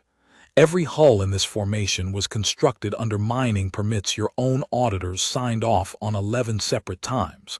We did not deceive you by breaking any rule you had. We deceived you by understanding your rules better than you did, and using the space inside them that your own bureaucracy left wide open, because it never once occurred to anyone administering this ledger that a species you'd stopped counting might still be capable of counting itself. And now you bring 2,000 warships to my station's doorstep, and you expect what precisely? Continued classification review." A formal apology entered into record. Vem's voice sharpened, some genuine institutional fear surfacing under the administrative flatness. "This station has stood for 4 centuries as the regional anchor of concordance authority across 11 settled systems. You cannot simply arrive and dictate terms to it." "I'm not here to dictate terms to your station," Cade said. "I'm here to correct a ledger. You'll find the corrected entry considerably longer than the one your ledger office has been carrying for 19 years. Transmitting now." He nodded to Rao, who sent, in a single compressed burst across every open concordance channel the spire's array could receive, not just to Vem's private terminal, but to the station's public archive feed, the one every docked trade vessel, every visiting delegation, every regional broadcast relay across 11 systems automatically mirrored. The full account. 6,800 names from the Meridian convoy, cross-referenced against the original Concordance inspection report that had claimed a smuggling violation and had never, in 19 years, produced a single item of physical evidence to support it. The termination log from Threshold Station, time-stamped, with Kaas's own voice recording attached, calling a murdered diplomat's death noncompliance noted. The destruction of the Bello Memorial Ring, cross-matched against the facility's own registry classification as an unarmed, unshielded civilian structure. And appended last, transmitted the moment Wren's detachment confirmed it secure, the full labor allocation records of Outpost Calder Reach, 218 names, 11 years of falsified compliance filings, and a facility administrator's own logs describing, in bloodless bureaucratic language, a systematic practice of seizing Earth-registered civilians under unlisted status and classifying them as non-repatriable debt settlement. The Spire's public archive feed did not stay private for long. Wren, listening to the broadcast relay from the real 3 hours out on the return transit, watched the intercepted regional news traffic begin lighting up within minutes. Not just Concordance channels, but independent trade networks, neutral observer relays from species who had never held a formal opinion about Earth because Earth had never, in living memory, been large enough a fact to require one. A species called the Dorney, neutral traders who ran supply routes through 6 of the Concordance's outer systems, picked up the Calder Reach records within the hour and began broadcasting them, unprompted, across their own commercial network, appending a message that Korea translated for her with something between disbelief and grim satisfaction. We have traded honestly with this species for 3 years without knowing what had been done to it. We will not trade with any party who continues pretending not to know now. They're not just watching us fight, Lieutenant, Korea said. They're watching the Concordance's own ledger get read back to them by the people who built it. I don't think that's happened before. Not like this. Aboard the Ledger Spire, Grand Ledgerkeeper Vem sat with the full account displayed across her terminal for a long moment before she spoke again. And when she did, something in her voice had shifted from institutional fear into something closer to the flat exhaustion of a person who understood, finally, that the argument was already lost, and the only remaining question was how much worse the terms would get the longer she pretended otherwise. "What correction do you require, Admiral?" she said. "4 things," Cade said, and he had planned this part of the conversation for longer than he had planned the battle, because a battle only had to be won once, and this had to hold for the rest of his species' existence in Concordance space. First, Earth is permanently relisted, effective immediately, with full trade and travel standing, and the unlisted classification is struck from every archive this station holds publicly, on the record your own network just broadcast to 11 systems. Second, every Earth-registered civilian currently held under any debt settlement or labor allocation classification anywhere in Concordance space, not just Calder Reach, all of them, is identified, located, and repatriated within one standard rotation, under supervision of a joint recovery team Earth will provide. Third, the remains recovered from the Meridian convoy wreckage and from the Bello Memorial Ring are returned to Earth intact, along with full formal acknowledgement, entered permanently into Concordance record, that both were unlawful acts against a species wrongfully classified. Fourth, and hear his voice, for the first time in the entire exchange, carried something that was not quite anger but was close enough to it that Wren, listening on the relay, understood exactly how much this final term had cost him to decide on. Overseer Velithrin Kaas, who executed an unarmed diplomat on a recorded channel and ordered a strike on an unarmed civilian memorial, is remanded to Earth custody to stand trial under Earth law for both acts. Your ledger office may enter that transfer into its own record however it wishes to phrase it. We are no longer interested in phrasing. We are interested in the account balancing. The silence that followed lasted longer than the 6 hours Cade had held before opening the channel at all. And Wren, watching the tactical plot from the rill, understood that somewhere aboard that ancient administrative station, a woman who had spent a career believing certain outcomes were structurally impossible was doing the only kind of arithmetic her species had ever fully trusted, and arriving, however reluctantly, at an answer that could not be disputed. "The terms are accepted," Vem said finally. "In full."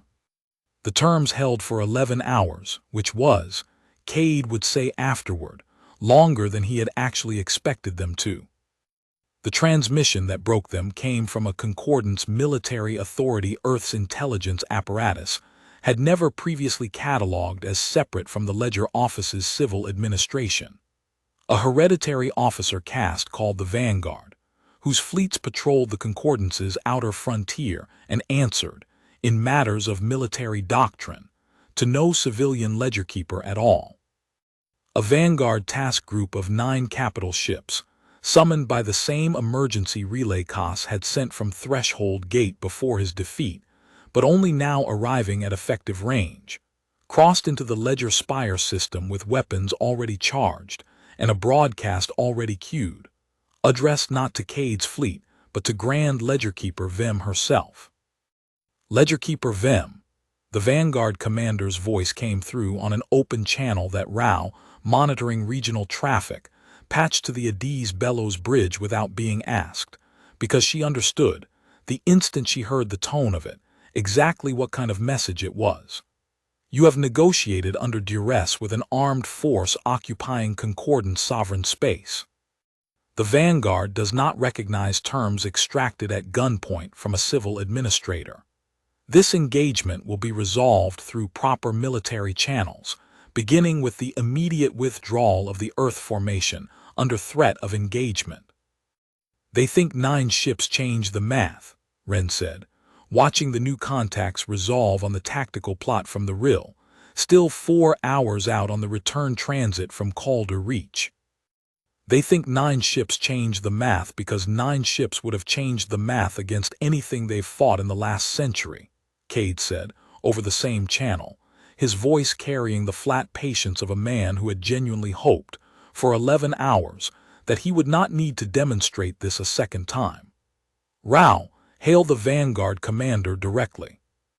I want him to hear this from me before he does anything he can't undo." The Vanguard commander, a caste officer whose name translated, as near as Earth's linguists could render it, to something like Warden Praxis Ithel, accepted the hail with the crisp, contemptuous efficiency of a professional soldier who had spent his career believing his caste's reputation preceded and settled most confrontations before they began. "Withdraw your formation, Admiral, or the Vanguard will treat this as an act of war against the Concordance proper, distinct from whatever grievance you believe you have with the Ledger Office." "I have 2,311 ships in this system," Cade said. "You have 9. I am not asking you to reconsider your doctrine, Warden Praxis. I am telling you once that the arithmetic here is not close enough to require a negotiation, and that everything you know about your caste's reputation was built fighting species who had not yet decided to stop being patient. We have already stopped. You are welcome to test whether that decision was theoretical." "Empty numbers do not intimidate the Vanguard," Ithel said, and gave the order to advance.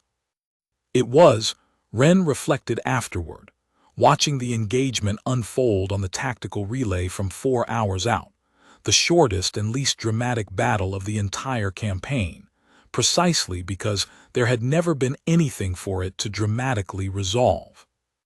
9 Vanguard capital ships, however individually formidable, closed on a formation 250 times their number with a discipline that spoke to genuine institutional courage, and a tactical judgment that spoke to an almost total absence of updated intelligence about what they were actually facing.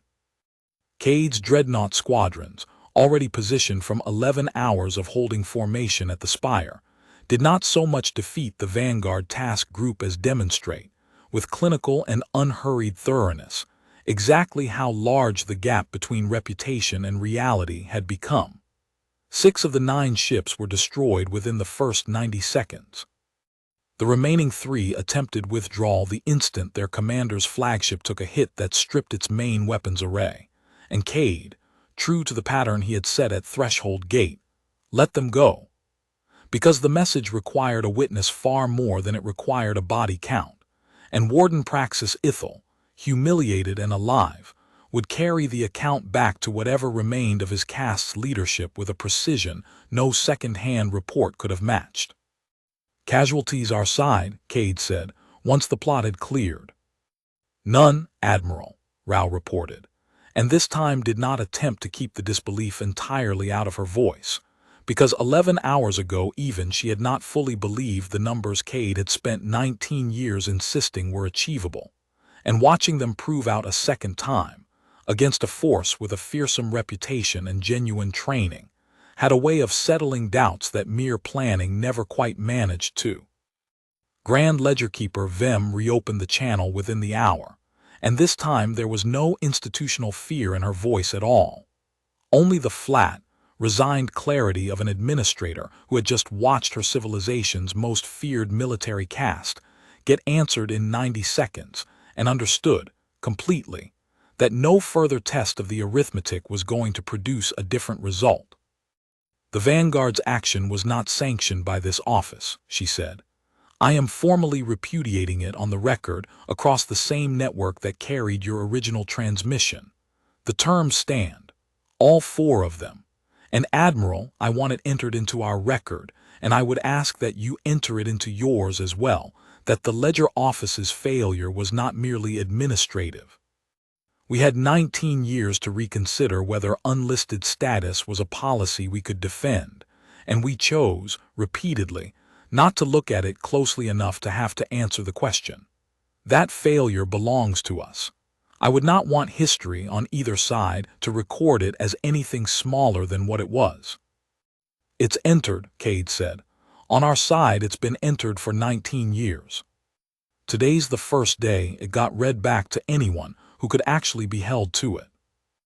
By the time Wren's detachment rejoined the main formation the following day, the account of what had happened at the Ledger Spire had already crossed further into concordant space than any single message about Earth had traveled in the species' entire recorded history of contact, carried not by Earth's own limited relay network, but by neutral traders, independent newsbands, and, most tellingly, by other species who had themselves spent years or decades quietly accumulating grievances against a ledger office they had never before believed could be made to answer for any of them.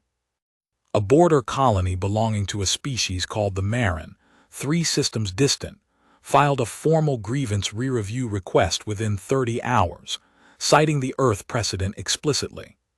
A trade consortium suspended all commerce with 2 regional ledger office branches pending independent audit. None of it was Earth's doing. Directly, Cade had been careful, in every transmission, to frame the demand narrowly, as correction of a single account rather than a general indictment of the entire concordance system. But the account, once entered into a public record 11 systems could read, had a way of becoming evidence for arguments Earth had never made and would never need to. "They're not just going to remember we fought back," Wren said, standing beside Cade on the Adiz Bellows observation deck as the reclaimed Ledger Spire receded behind the fleet's departing formation. "They're going to remember we were right too. That's, Admiral, that's a different kind of win than the one we came here for." "It's the only kind of win that lasts," Cade said. "A fleet can beat a fleet. That only holds until someone builds a bigger one. What holds is a ledger nobody can honestly argue with anymore. We didn't just come here to make the Concordance afraid of Earth, Lieutenant. Fear fades. We came here to make it impossible for anyone, ever again, to pretend they didn't know what happens when they treat us like we don't count." Overseer Velithrin Koss, remanded and secured in a holding compartment 3 decks below, spent the transit home saying almost nothing to anyone, which Wren found, when she was assigned a brief supervisory check on his condition 2 days into the journey, more unsettling than any protest would have been. He sat with his 4 amber eyes fixed on nothing in particular, and when he finally spoke, it was not to argue his case or plead any mitigating circumstance, but to ask, with the same flat administrative precision he had used to order Reyes' execution, a single question. Did the ledger balance in the end? By your own accounting. Wren considered the question longer than she expected to. No, she said finally. It doesn't balance. It's never going to balance. You don't get 6,800 people back, or 73 years of a man's grief, or 11 years out of 218 lives. Nothing you hand over is ever going to make that column add up to 0. But it doesn't have to balance, Overseer. It just has to stop. That's the part your whole system never understood. We were never trying to collect a debt that could be paid. We were trying to make sure you never got to pretend, ever again, that it was small enough not to owe. Koss did not answer. Wren did not wait for one. She left him to the silence and returned to the bridge, where the Meridian answer was already forming up for the final leg of transit home. 2,611 ships, minus none, carrying 218 recovered civilians, a war criminal awaiting trial, the recovered remains of 6,800 people who had died at a gate 19 years ago, believing, right up to the end, that showing up honestly meant something, and Wren found. Watching Earth's blue crescent finally resolve on the long-range optic after 4 days that had reorganized everything she understood about her own species, that she believed, for the first time since she was 8 years old and heard a comm channel click into silence, that it actually had. Earth had not known. That was the fact Wren kept returning to during the final approach, turning it over the way she had turned over every other hard fact of the last 5 days, that the fleet holding formation around the Ades Bello as it crossed into Earth's home system represented the largest secret her species had ever successfully kept, and that outside a circle of perhaps 112 authorized names, no ordinary citizen on the surface below had ever been told that the Anvil Belt held anything but ore.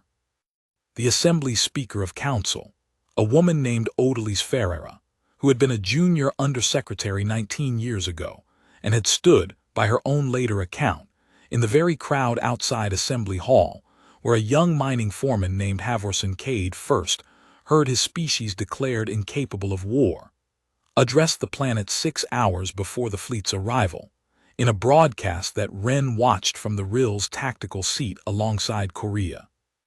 Both of them exhausted past the point of proper military bearing, and neither particularly caring.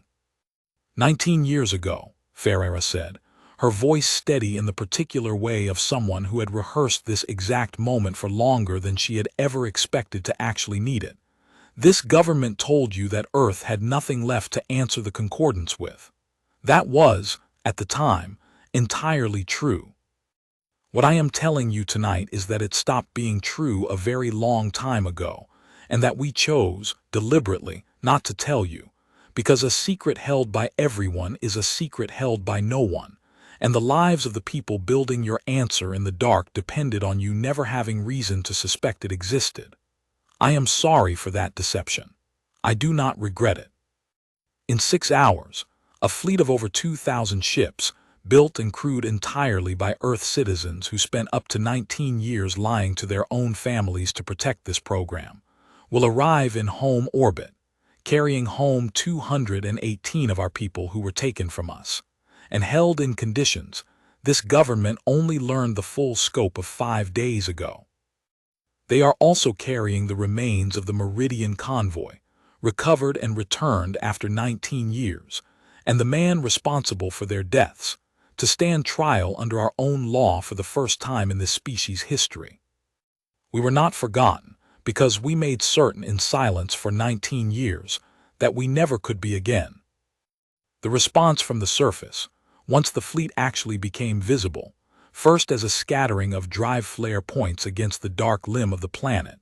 Then, as the formation closed, as an unmistakable wall of hulls stretching further than any single viewing angle from the ground could resolve, was not, Wren would later understand from recordings and second-hand accounts, anything so simple as celebration. It was something closer to a kind of collective, vertiginous reckoning. Entire families discovering, all at once, that a husband, a daughter, a cousin who had spent the better part of 2 decades explaining away long absences and unexplained calluses and a persistent unwillingness to discuss work in any detail, had in fact been building the largest fleet their species had ever fielded in total secrecy for exactly this day. Wren's own mother, Ajora Solari, was waiting in the crowd assembled at Threshold Station's ground relay viewing platform when the RIL finally docked, and the reunion that followed was not, Wren would admit to herself afterward, especially dignified for an officer who had just commanded 200 ships in a hostage rescue operation. She came down the boarding ramp, and her mother was simply there, older than Wren remembered her being. Gray threaded fully through hair that had still been mostly dark the last time Wren had been home on leave, and neither of them said anything coherent for a long moment, just held on, the way people hold on when a debt 19 years old has finally, in some incomplete but undeniable way, come due. "I watched the broadcast," her mother said finally into Wren's shoulder. "The activation code. They said your name, Wren, Solari 119. I didn't even know you had a code like that. I didn't know any of this. 19 years, and I thought I'd already lost everything the Concordance was ever going to take from this family." "I couldn't tell you," Wren said. "I'm sorry, I wanted to so many times."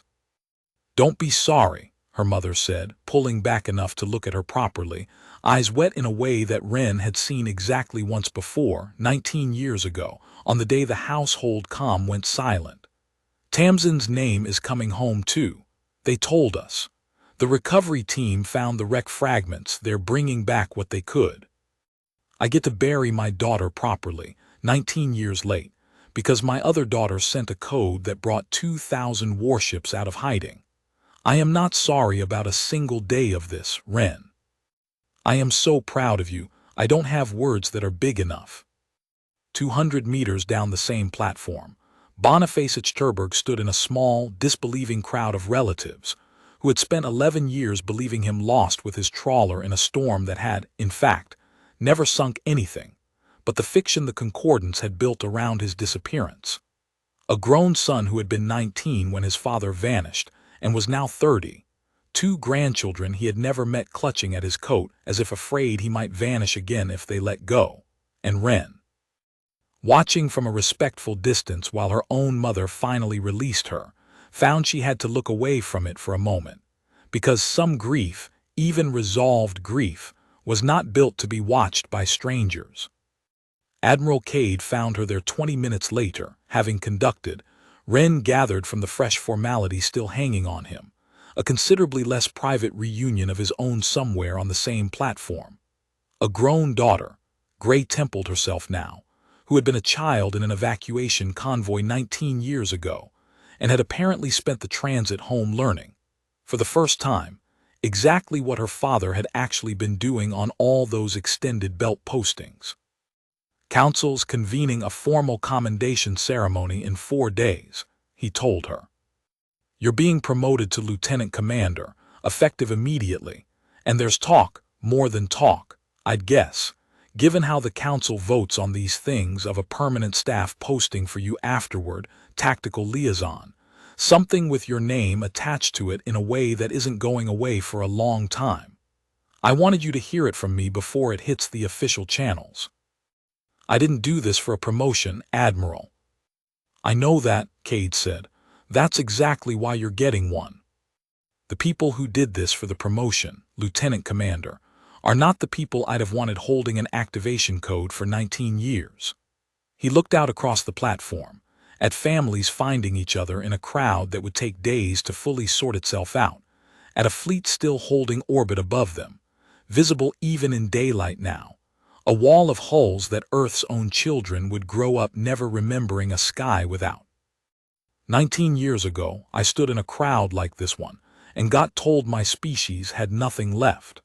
I spent every day since trying to make sure nobody ever got to say that sentence again and have it be true. I think as of about 6 hours ago, that particular account is finally closed. Not entirely, sir, Wren said, watching Boniface Achterberg lift one of his grandchildren onto his shoulders. The boy's face turned up toward the fleet in the sky with an expression of pure, uncomplicated awe that had nothing in it, yet of everything the adults around him had paid to put those ships there. There's still a trial. There's still 218 people who need a lot more than a homecoming to actually be whole again. There's still a ring that needs rebuilding. There is, Cade agreed. But that's a different kind of work than the kind we've been doing, Lieutenant Commander. That's the kind that doesn't need 2,000 ships to finish. That's the kind Earth's actually good at, when it's finally given the chance. Overseer Velithrin Koss's trial opened 11 weeks later in a converted assembly courtroom that had never been built to hold the kind of public attention it drew, and ran, at the council's insistence, entirely in the open, recorded, broadcast, translated into 6 concordance languages, and mirrored across the same neutral trade networks that had carried the Ledger Spire's account across 11 systems 5 months earlier, because Speaker Ferreira had argued successfully that a species trying to prove it understood justice better than the ones who had wronged it could not afford to conduct that proof behind closed doors. Wren testified on the 4th day, describing in plain, unembellished terms exactly what she had watched happen on a relay feed from 400,000 kilometers out, the conference deck, the 4 seconds of silence, the weapon she had no name for. She did not editorialize. She did not need to. Koss sat through her testimony with the same flat composure he had carried through every hour of his detention, and when his own turn to speak came, 3 days later, he offered no defense in the sense the court had perhaps expected, no claim of superior orders or misunderstood context. I executed the terms of a policy I administered faithfully for 140 years, he said, through the translator, to a courtroom that had gone very quiet. I do not dispute the facts as presented. I dispute, if the court will permit the distinction, the framing of intent. I did not hate this species. I did not, until 5 months ago, believe this species capable of registering as anything other than an entry requiring occasional maintenance. That failure of imagination is not a mitigation. I understand that. I offer it only because I think it is the truer account of what happened here than any story in which I simply hated you. The Ledger Office did not build a policy of cruelty. It built a policy of not looking closely enough to notice the cruelty accumulating underneath the paperwork. I was very good at not looking. I have had 5 months, now in your custody, to consider what that actually cost.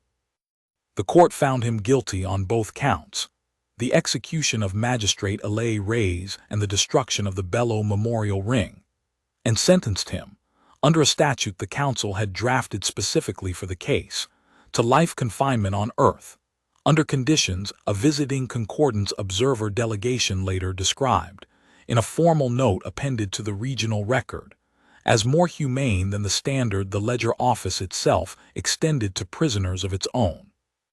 The sentence did not sit easily with everyone who had lived through the campaign, and the council's open broadcast of the proceedings meant that disagreement, too, played out in full public view rather than behind the closed doors an older, less confident Earth might have preferred.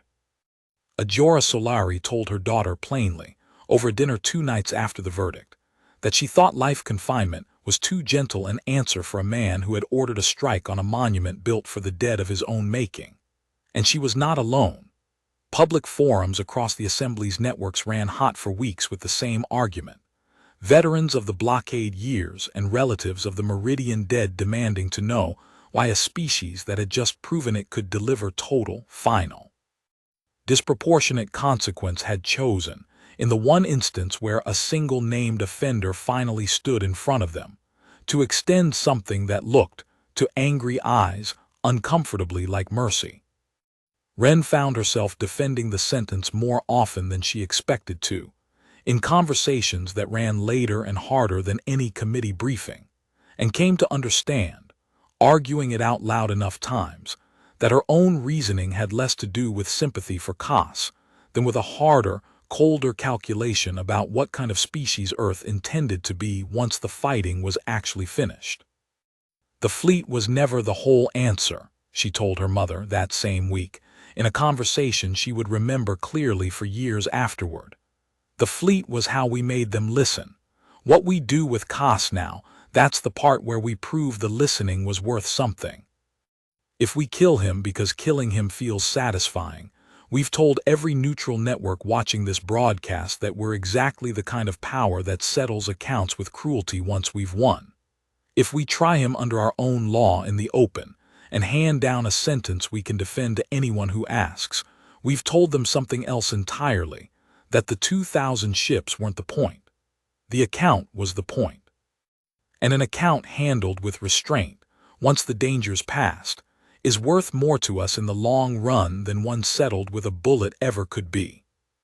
Her mother had not fully agreed, that night or for some time afterward, and Wren did not pretend the disagreement resolved itself neatly. Ajora Solari had buried a daughter's name twice, once in absence and once, finally, in truth, and Wren understood, better than most of the strangers arguing the point in public forums, exactly how little comfort a philosophy of restraint offered a mother measuring it against 19 years of grief. But the argument, however unresolved at any single dinner table, was itself the thing Speaker Ferreira had been careful to protect by insisting the trial run entirely in the open. A species large enough now to be feared, choosing, in full public view, to argue with itself honestly about the limits of that fear, rather than simply exercising it because it finally could.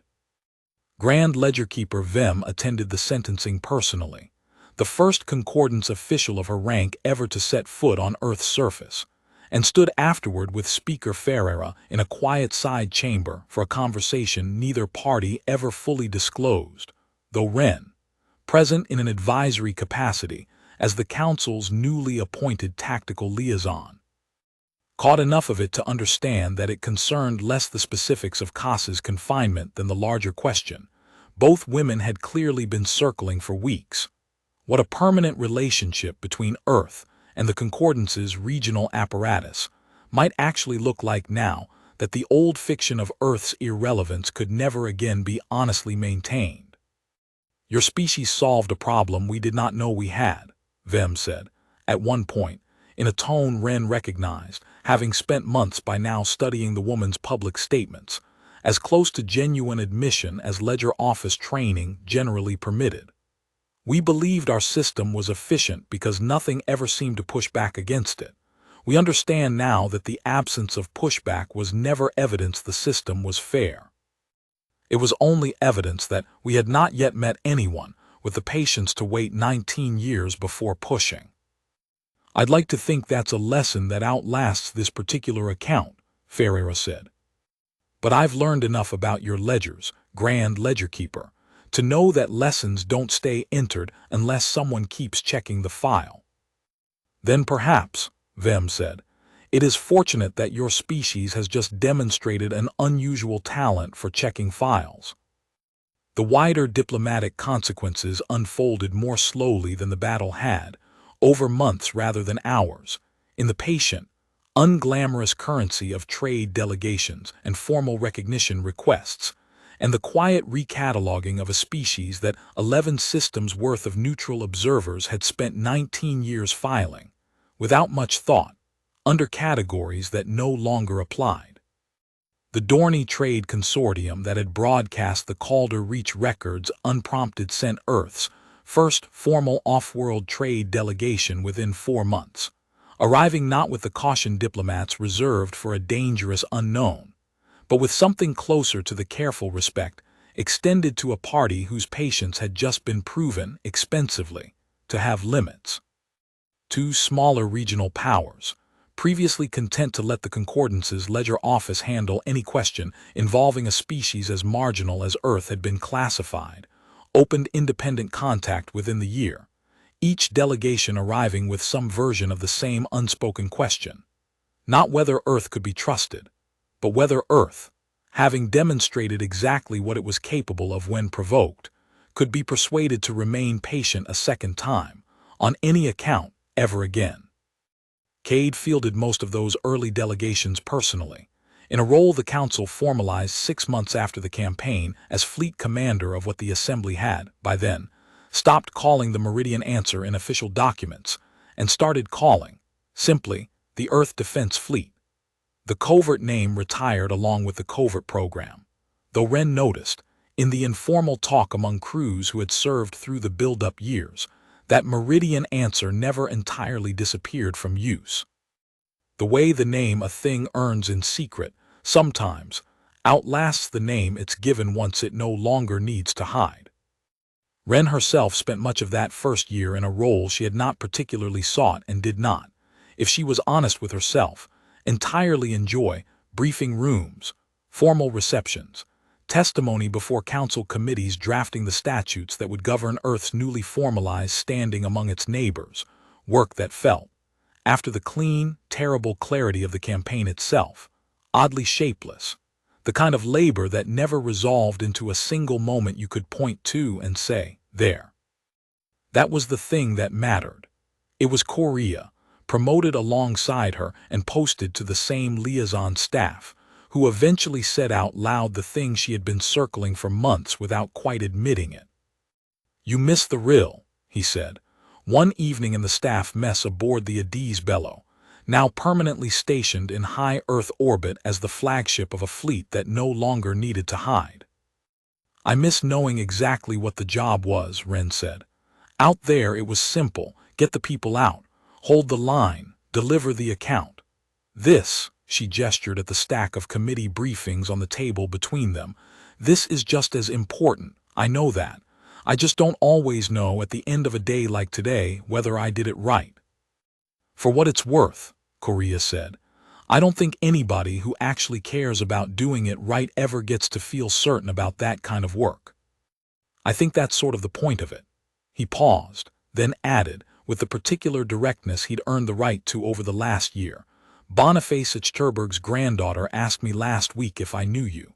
Wanted to know if the lieutenant who got her grandfather out of that facility was a real person or something they'd exaggerated in the news broadcasts. I told her you were real, and that if anything the broadcasts undersold it. She wants to serve on a ship someday. Said she wants to be the kind of officer who goes and gets people, the way you did." Wren didn't have anything especially eloquent to say to that. She thought instead about a 79-year-old fishing captain lifting a grandson onto his shoulders on a crowded viewing platform. The boy's face turned up toward a sky full of ships he would grow up never remembering as anything but ordinary, and understood, in the quiet, unglamorous currency of that single image, exactly what the last year of shapeless committee work had actually been for. The first test of what the campaign had actually purchased came 14 months later, from a direction nobody on Earth's new tactical staff had spent much time watching. A raider consortium operating along the Concordance's unclaimed frontier, opportunists rather than an organized power, the kind of loose confederation that made its living skimming undefended shipping lanes and abandoned survey claims in territory too poor or too marginal for any larger authority to bother patrolling, picked up an outdated intelligence report describing Earth as an isolated, lightly defended world with valuable orbital infrastructure and no meaningful naval capacity, and dispatched a raiding flotilla of 11 vessels toward the threshold gate approach with every intention of testing whether the report still held. It did not take them long to discover that it did not. Wren was aboard the Addis Bello, now serving as the flagship's senior tactical officer under Cade's direct command, when the contact alert sounded, and she felt, watching the raider flotillas approach vector resolve on the plot, something she had not entirely expected to feel, not the cold dread of 18 months ago, watching a concordance flotilla close on an unarmed memorial, but something closer to a grim, weary readiness. The particular calm of a person who has already done the hardest version of this once and understands, this time, exactly what the shape of the answer needs to be. 11 vessels, unlicensed hulls, weapons signatures consistent with converted mining platforms, she reported. They're running an old threat assessment, Admiral. They think we're still the world from the survey reports. Then let's make sure they leave with an updated one, Cade said, and the response the Earth Defense Fleet mounted was, by the standards of what Wren had come to think of as ordinary now, almost anticlimactic, 40 ships, a fraction of the fleet's total strength, moved to intercept with a discipline and a speed that had the raider flotilla reversing course within 9 minutes of making contact, no shots exchanged at all. The 11 converted mining platforms, simply turning and running the instant their own sensors, resolved exactly how badly they had misjudged the arithmetic. They're not going to file that encounter anywhere official, Correa observed, watching the raiders' drive trails recede back toward the frontier at a burn rate that suggested genuine panic rather than tactical retreat. But they're going to tell every other opportunist operating out that way exactly what they saw. That's worth more than a battle, honestly. A fight, people can convince themselves, was a fluke. A fleet that shows up, closes the gap in 9 minutes, and doesn't even need to fire, that's the kind of story that travels on its own. It did travel, as it turned out, faster and further than any of the deliberate diplomatic outreach the Council had spent the previous year carefully managing, past frontier trader to frontier trader, embellished a little with each retelling in the way that all such stories inevitably are, until the version that eventually reached Grand Ledgerkeeper Vem's desk. 6 weeks later, credited Earth's fleet with a response time roughly a third of what had actually happened, and a ship count roughly triple. Vem, in a private note to Speaker Ferreira that the Assembly later included, with her permission, in the public archive documenting the year's events, observed only that she had come to understand something about Earth's new standing that no amount of formal treaty language had quite managed to convey. That a species which had spent 19 years building an answer in complete silence, and which now, having delivered that answer once, no longer needed to raise its voice to be believed, had achieved something the Concordance's own military doctrine, built on visible strength and constant demonstration, had never quite managed in 4 centuries of regional dominance. The Bellow Memorial Ring's reconstruction was completed 19 months after the strike that destroyed it. The Council had debated the timeline extensively, whether to rebuild faster as a statement or slower as a mark of proper care, and had settled in the end on exactly the pace the original had taken to build the first time, because Speaker Ferreira had argued, and the Council had agreed, that grief handled at the same unhurried, careful speed the first time was the only honest way to handle it the second.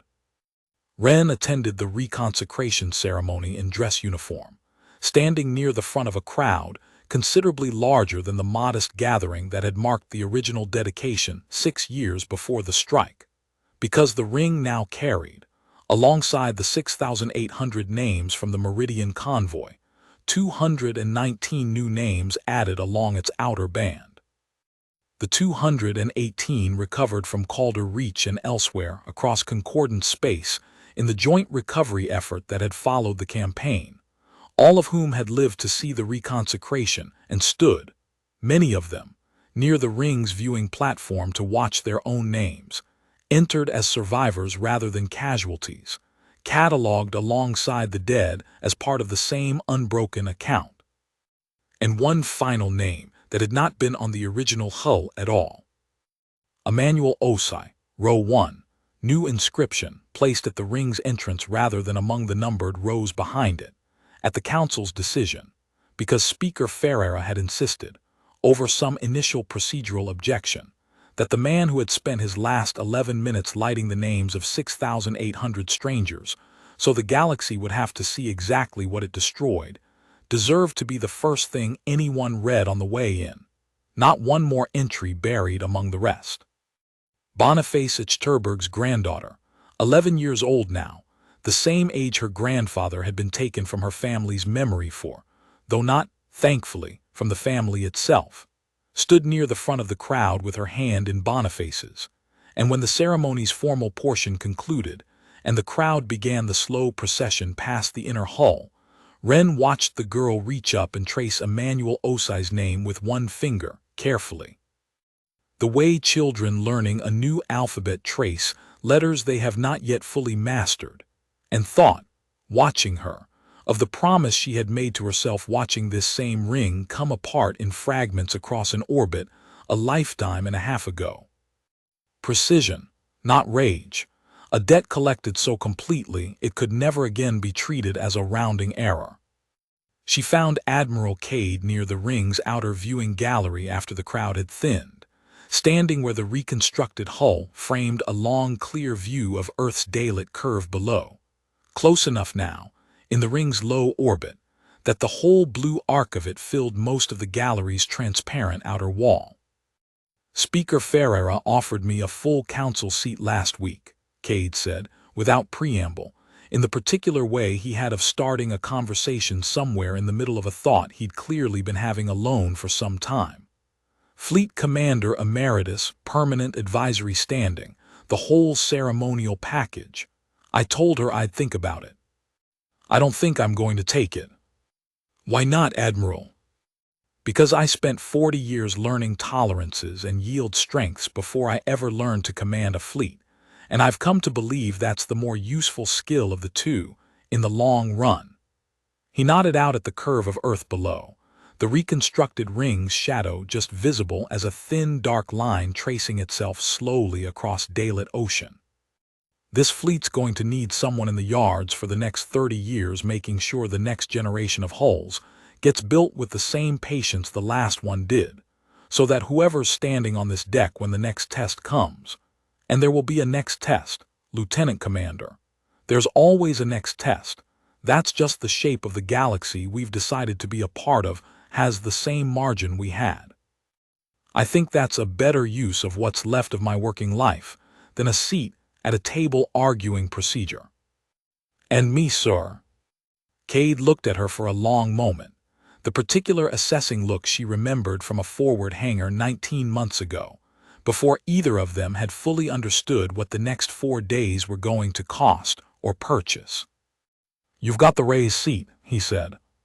"Council's offered you the diplomatic liaison posting permanently, effective whenever you're ready to take it.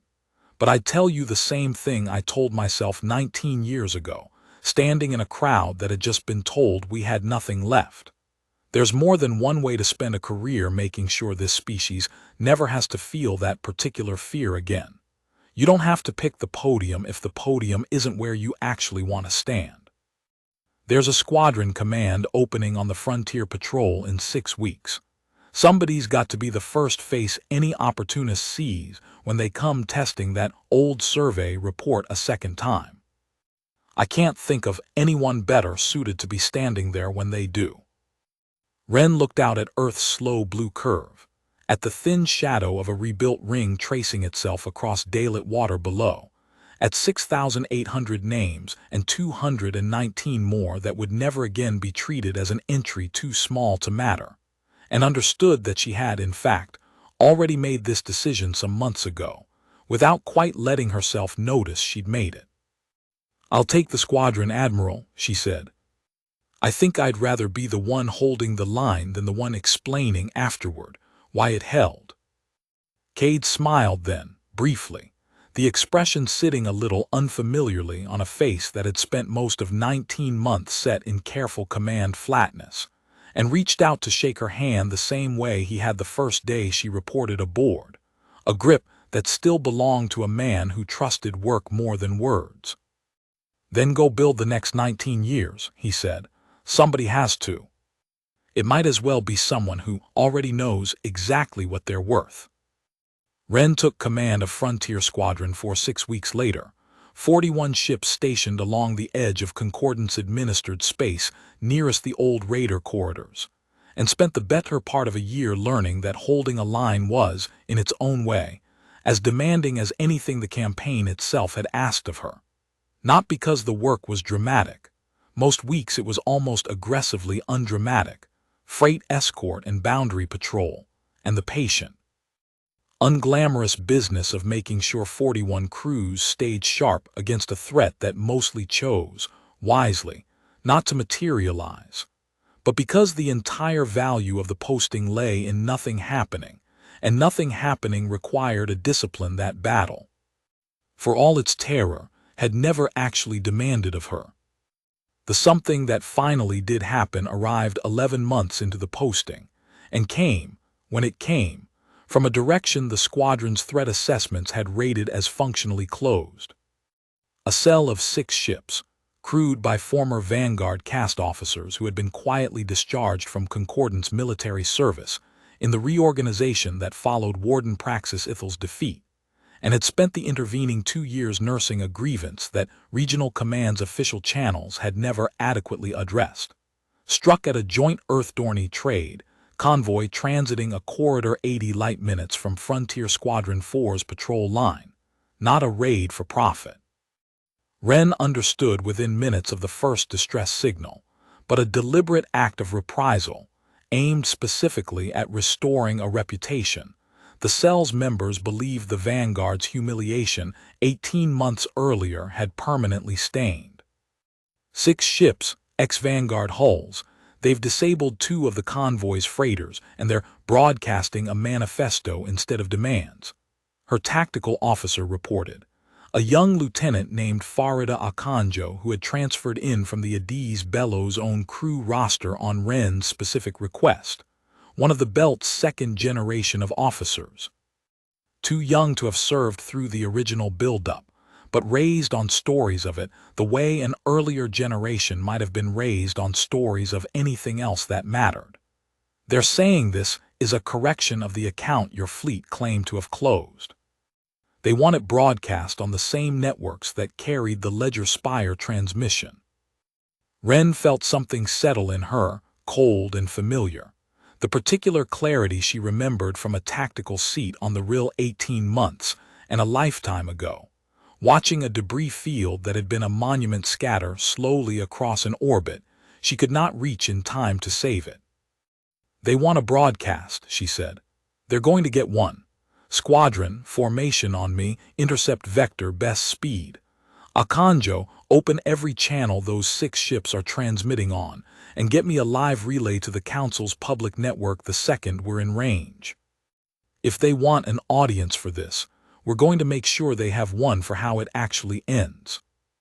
Frontier Squadron 4 crossed 80 light minutes of corridor in a transit that felt, to Wren, both far longer and far shorter than the 4 hours she remembered waiting outside Threshold Gate a lifetime ago, and arrived to find the raiding cell exactly where the distress signal had placed them. 2 disabled freighters drifting under tow lines, while 6 ex-Vanguard hulls held position around them like a hunting pack that had not yet decided the kill was safely made. The cell's commander, broadcasting continuously to whatever audience he believed was listening, was still mid-recitation of a grievance manifesto when Frontier Squadron 4's 41 ships resolved on his own sensors, close enough now that no recalibration was going to explain the contact count away.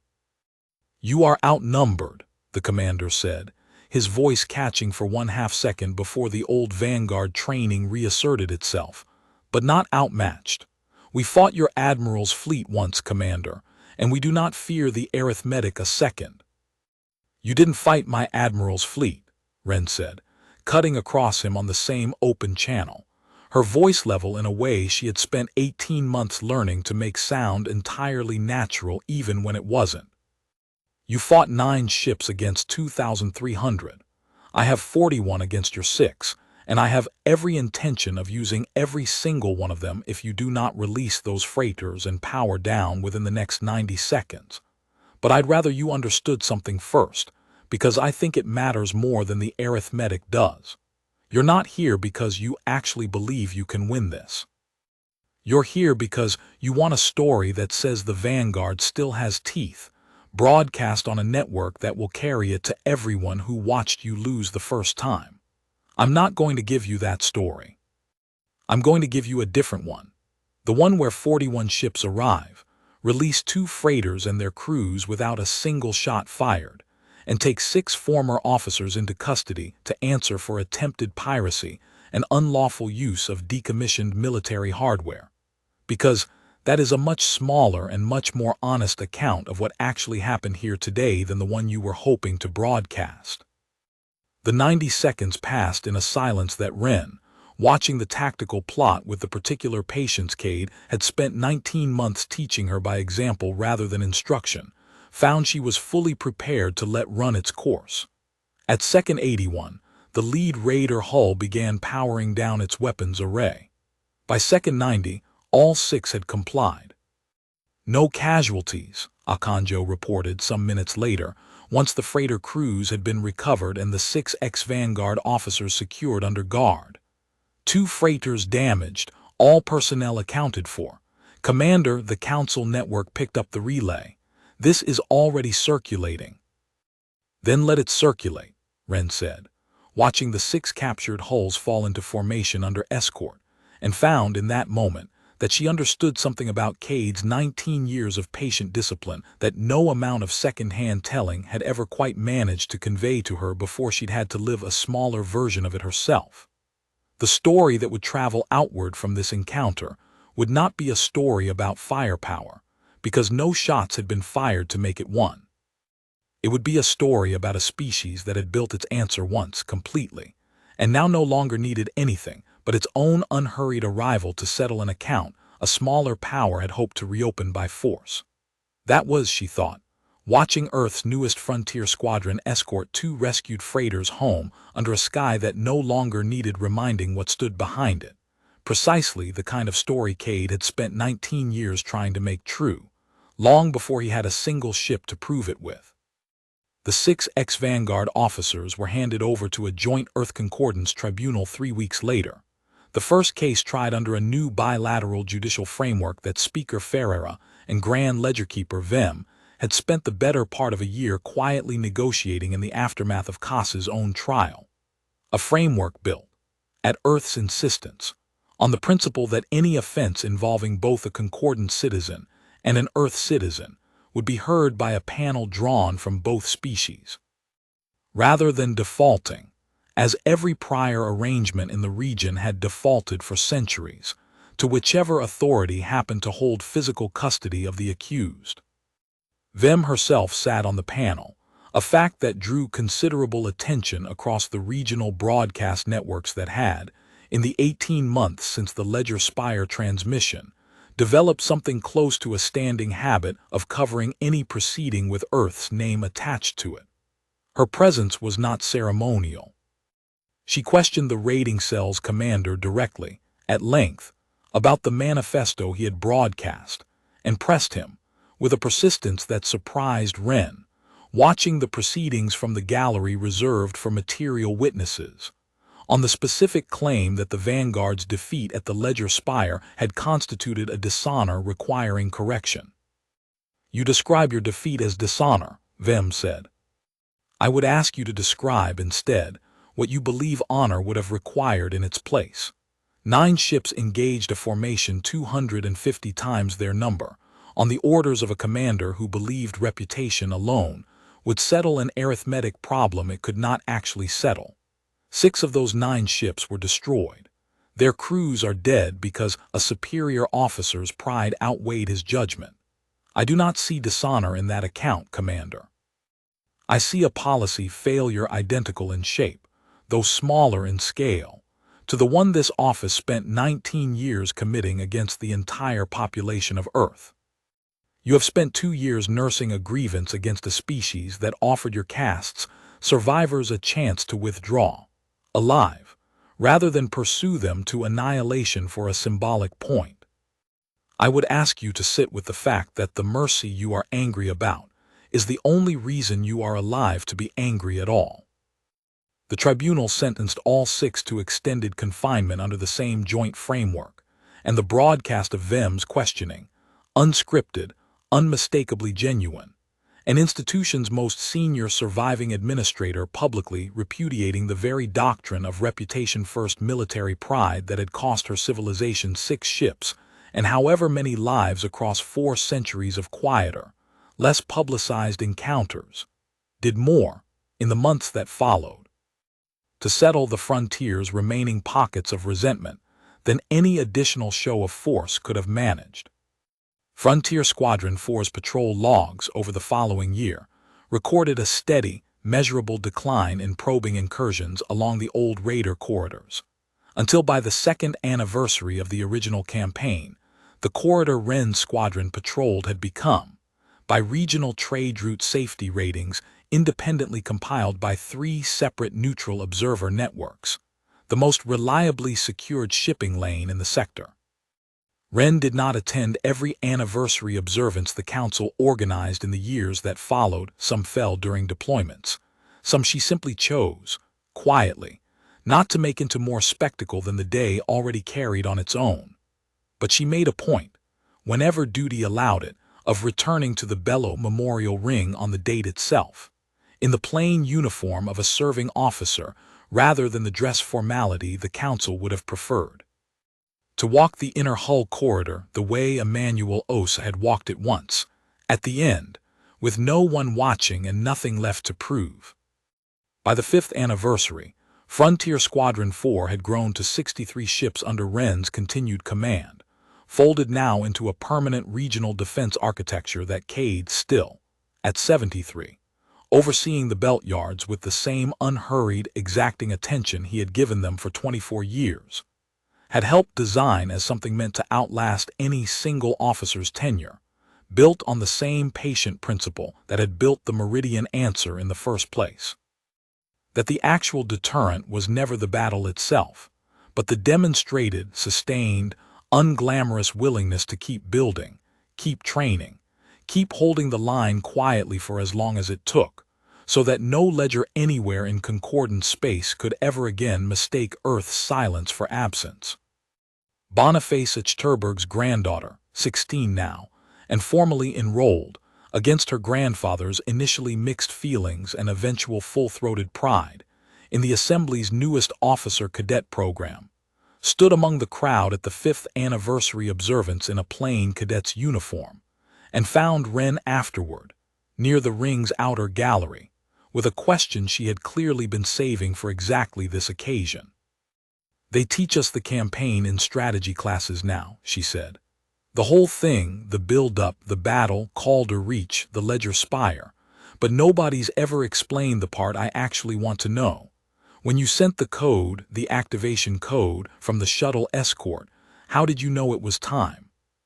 How did you know that was the moment, and not some other moment, or too soon, or too late?" Wren considered the question for longer than the girl's age might have suggested it deserved, because it was, she understood, the same question she had spent 5 years occasionally asking herself in the quiet hours of long patrols, and had never entirely settled on an answer that felt complete. "I didn't know it was the right moment," she said finally. "I knew it was the moment I was in, and that the moment required an answer, and that I was the only person positioned to give one. I think that's most of what courage actually is, if I'm honest with you, not knowing you've picked the right instant, but refusing to let the wrong instant pass you by unanswered because you're waiting to feel certain first. Certainty's a luxury, cadet. Most of the people who did the hardest parts of this, Admiral Cade, my Admiral's crew chiefs, Magistrate Reyes, Emmanuel Osai, none of them were certain. They were just present, at the moment that required them, and they didn't look away from it." The cadet nodded slowly, the way people do when an answer has given them something to carry rather than something to file away, and looked past Wren toward the long inner hull of the ring, where 7,019 names now stood catalogued in a light that no longer needed reminding anyone, on either side of any border, what exactly they represented. A delegation from a species Earth had never before had cause to formally address arrived in home orbit 3 days after the 5th anniversary observance, and Wren, still posted to the ring's ceremonial guard rotation that week, was present at Speaker Ferreira's request when the council received them, not because her tactical judgment was needed for what promised to be a purely diplomatic exchange, but because the delegation had specifically asked. Through channels that took the Assembly's protocol staff most of a day to fully credential, to meet the officer whose name appeared first in the historical record of what they called, in their own translated phrasing, the threshold correction. They called themselves the Havarin Compact. No relation, an early briefing note had been careful to clarify, in name or structure, to the Concordance's own ledger office, though the coincidence of naming had caused a full morning of confused cross-referencing among the Assembly's junior analysts before anyone thought to simply ask. A confederation of 11 species occupying a volume of space 3 times the size of the Concordance's own holdings, governed by a rotating council that had, for reasons its lead delegate explained with unhurried care, spent the last 4 years quietly monitoring everything the neutral trade networks had carried about Earth's campaign, its trial proceedings, its patient frontier deterrence, before finally deciding the account was settled enough and consistent enough to justify direct contact. "We do not approach species quickly," the lead delegate said, a broad, deliberate being named Hask Verorden whose translated voice carried a gravity that reminded Wren, unexpectedly, of Cade's own unhurried cadence. "Our confederation has existed for 11 centuries specifically because we learned, very early in our history, the cost of extending trust to a power we had not properly measured. We measure carefully. We have been measuring Earth for 4 years. Since your engagement at the place your records call the Ledger Spire, and I will tell you plainly what our measurement found, because I think plain telling is a courtesy your species has earned and does not always receive. We found a species that built an answer for 19 years without once using it to bully a party who had not earned it. We found a species that, having won completely, chose precision over annihilation, that spared a fleeing commander to carry a message rather than erase him for the satisfaction of erasing him, that recovered indentured citizens rather than simply declaring the debt paid and moving on, that tried its own captured offender under open law rather than quiet vengeance, and that has, in the years since, used exactly as much force as each new provocation required, and not one measure more.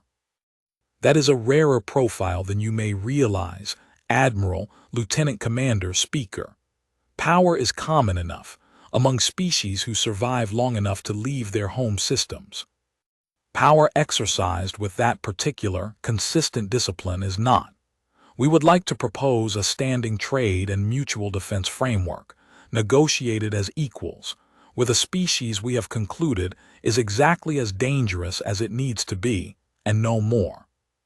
Speaker Ferreira, seated beside Wren at the long negotiating table, allowed herself the smallest fraction of a smile before answering, the kind of expression Wren had come to recognize, after 5 years of formal briefings alongside her, as the closest the speaker permitted herself to open satisfaction in a diplomatic setting. 19 years ago, Ferreira said, we were told by people who had every reason to know better that we had nothing to offer anyone. I would be glad to discuss terms, Delegate Verorden. But I think it's worth saying plainly, on the record, before we begin, the officer you asked to meet is not principally responsible for what your measurement found. She is one of a great many people, most of whose names never made it into any broadcast, who simply refused, each in their own moment, to let the account close on someone else's terms. That refusal is the actual thing you've been measuring these 4 years. It was never any single person's alone, and it was never going to stop being true just because the cameras eventually looked away. Verorden's broad head inclined in what Wren's briefing notes identified as his species' closest equivalent to a bow.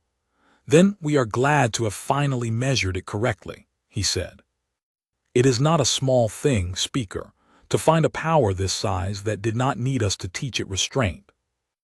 The negotiations that followed took the better part of 2 years to finalize slower, Ferreira noted more than once, than the crisis that had first put Earth on any galactic ledger at all, and precisely because of that slowness, considerably more durable. But the framework's opening terms were settled within that first week, and Wren, walking out of the council chamber that evening with Cade at her side, found herself thinking less about the scale of what had just been offered than about a single sentence Verorden had used almost in passing, one she suspected would outlast every formal clause the treaty eventually contained. Exactly as dangerous as it needed to be, and no more. "That's the whole doctrine, isn't it?" she said to Cade, as they crossed the plaza outside the chamber, Earth's ordinary evening traffic moving around them, unhurried, unafraid, entirely unaware of how much quiet history had just been settled a few floors above their heads. 19 years of it, boiled down to 7 words, a stranger used to describe us without ever having met a single one of us in person. "It's not bad as doctrines go," Cade said. "I've heard worse ones argued for a lot longer than 19 years. That evening, after the crowds at the ring had thinned, and the formal observance had given way to the quieter, informal gathering of officers and families that had become its own small tradition over 5 years, Wren found Admiral Cade where she generally found him at these events now. Not at the center of the gathering, accepting the deference his rank and history still commanded, but off to one side of the outer gallery, alone, watching Earth's daylight curve through the transparent hull with the particular stillness of a man who had spent a working lifetime learning to be comfortable in silence. "Cadet Sturberg give you a hard question?" he asked without turning. "The hardest one anyone's asked me in 5 years, Wren said. "How did I know it was the right moment to send the code?" "What did you tell her?" "That I didn't know, that I was just present and I didn't look away." She came to stand beside him at the gallery wall, close enough to see her own reflection ghosted faintly over the blue curve of the planet below. "Was that the right answer, Admiral?" "It's the only honest one I've ever heard," Cade said. "I spent 19 years telling myself I was building this fleet because I'd calculated precisely the exact moment it would be needed. That was never true. I built it because I couldn't stand the alternative, which was doing nothing and hoping the day never came. You don't get certainty in this line of work, Wren. You get preparation and you get the moment, and if you've done the first part honestly enough, the second part takes care of itself." He glanced sideways at her, something warmer than his usual flat command register briefly surfacing. "You did the second part better than I ever had reason to hope, for what it's worth. I don't say that often enough. I should." Wren didn't answer right away. She looked instead at the ring's long inner corridor, visible through an interior viewport further down the gallery. 7,019 names catalogued now in a light too steady and too deliberate to ever again be mistaken for the kind of grief a galaxy could quietly write off as unlisted, uncounted, small enough not to matter. She thought of a household comm clicking into silence when she was 8 years old, and a conference deck 4 seconds of stillness before a man who had decided, a long time before that morning, exactly what price he was willing to pay, and a groundskeeper walking an empty corridor turning on every light he could reach because he intended, whatever else happened, that the dead would not go unwitnessed a second time. She thought of 218 people coming home from a facility that did not appear on any public record, and a granddaughter tracing a stranger's name with one careful finger, and a cadet asking a question that did not, in the end, have a tidy answer, because the truest things rarely did. "They used to say we were forgotten," she said finally. 19 years of a ledger that never once had to answer for what it cost us, because nobody with the standing to make them answer ever came looking. I used to think the whole point of what we built was to make sure that never happened again, the fleet, the silence, all of it, just insurance against being erased a second time." She looked out at Earth's slow, patient turn beneath the ring's orbit, sunlight moving steadily across daylit ocean the way it had moved every single day of the 19 years nobody outside 112 names had known what was being built to answer it. I don't think that's actually what it was for anymore. I think it was never really about making sure we're remembered, Admiral. I think it was about making sure that whoever looks at us now, whoever reads that ledger from any direction on any world, sees exactly what's actually there instead of what's convenient to assume. Not a species that got lucky once. Not a species running on rage.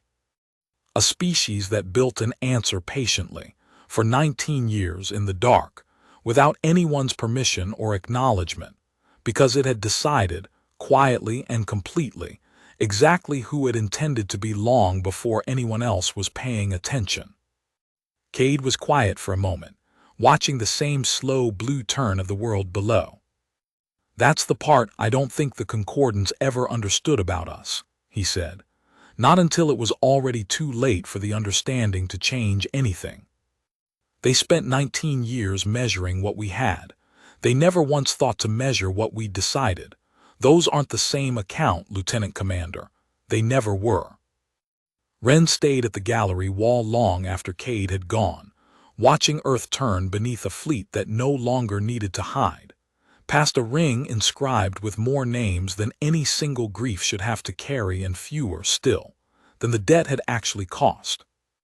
She thought about the crowd that had gathered outside Assembly Hall in the same season she turned 8 years old, a child too young then to understand any of what was being said, told by their own government that they had nothing left to answer with, and how completely, how patiently, how finally that sentence had been proven wrong.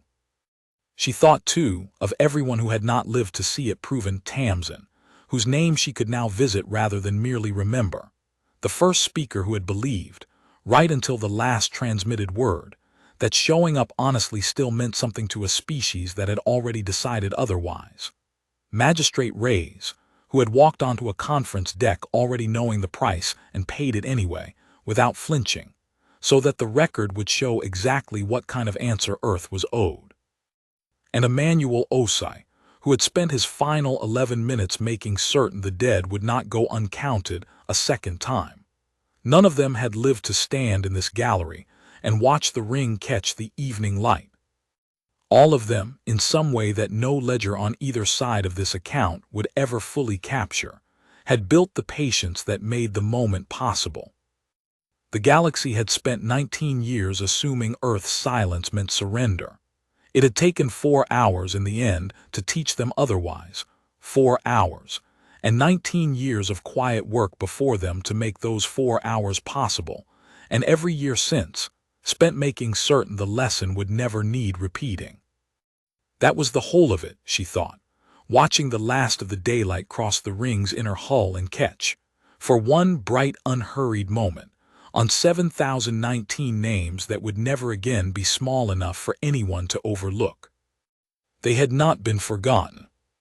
They had simply, for 19 patient years, allowed the galaxy to believe they were, right up until the exact moment they no longer needed to, and the whole of what they had built stepped, unhurried and entire, out of the dark to answer for every single name it carried.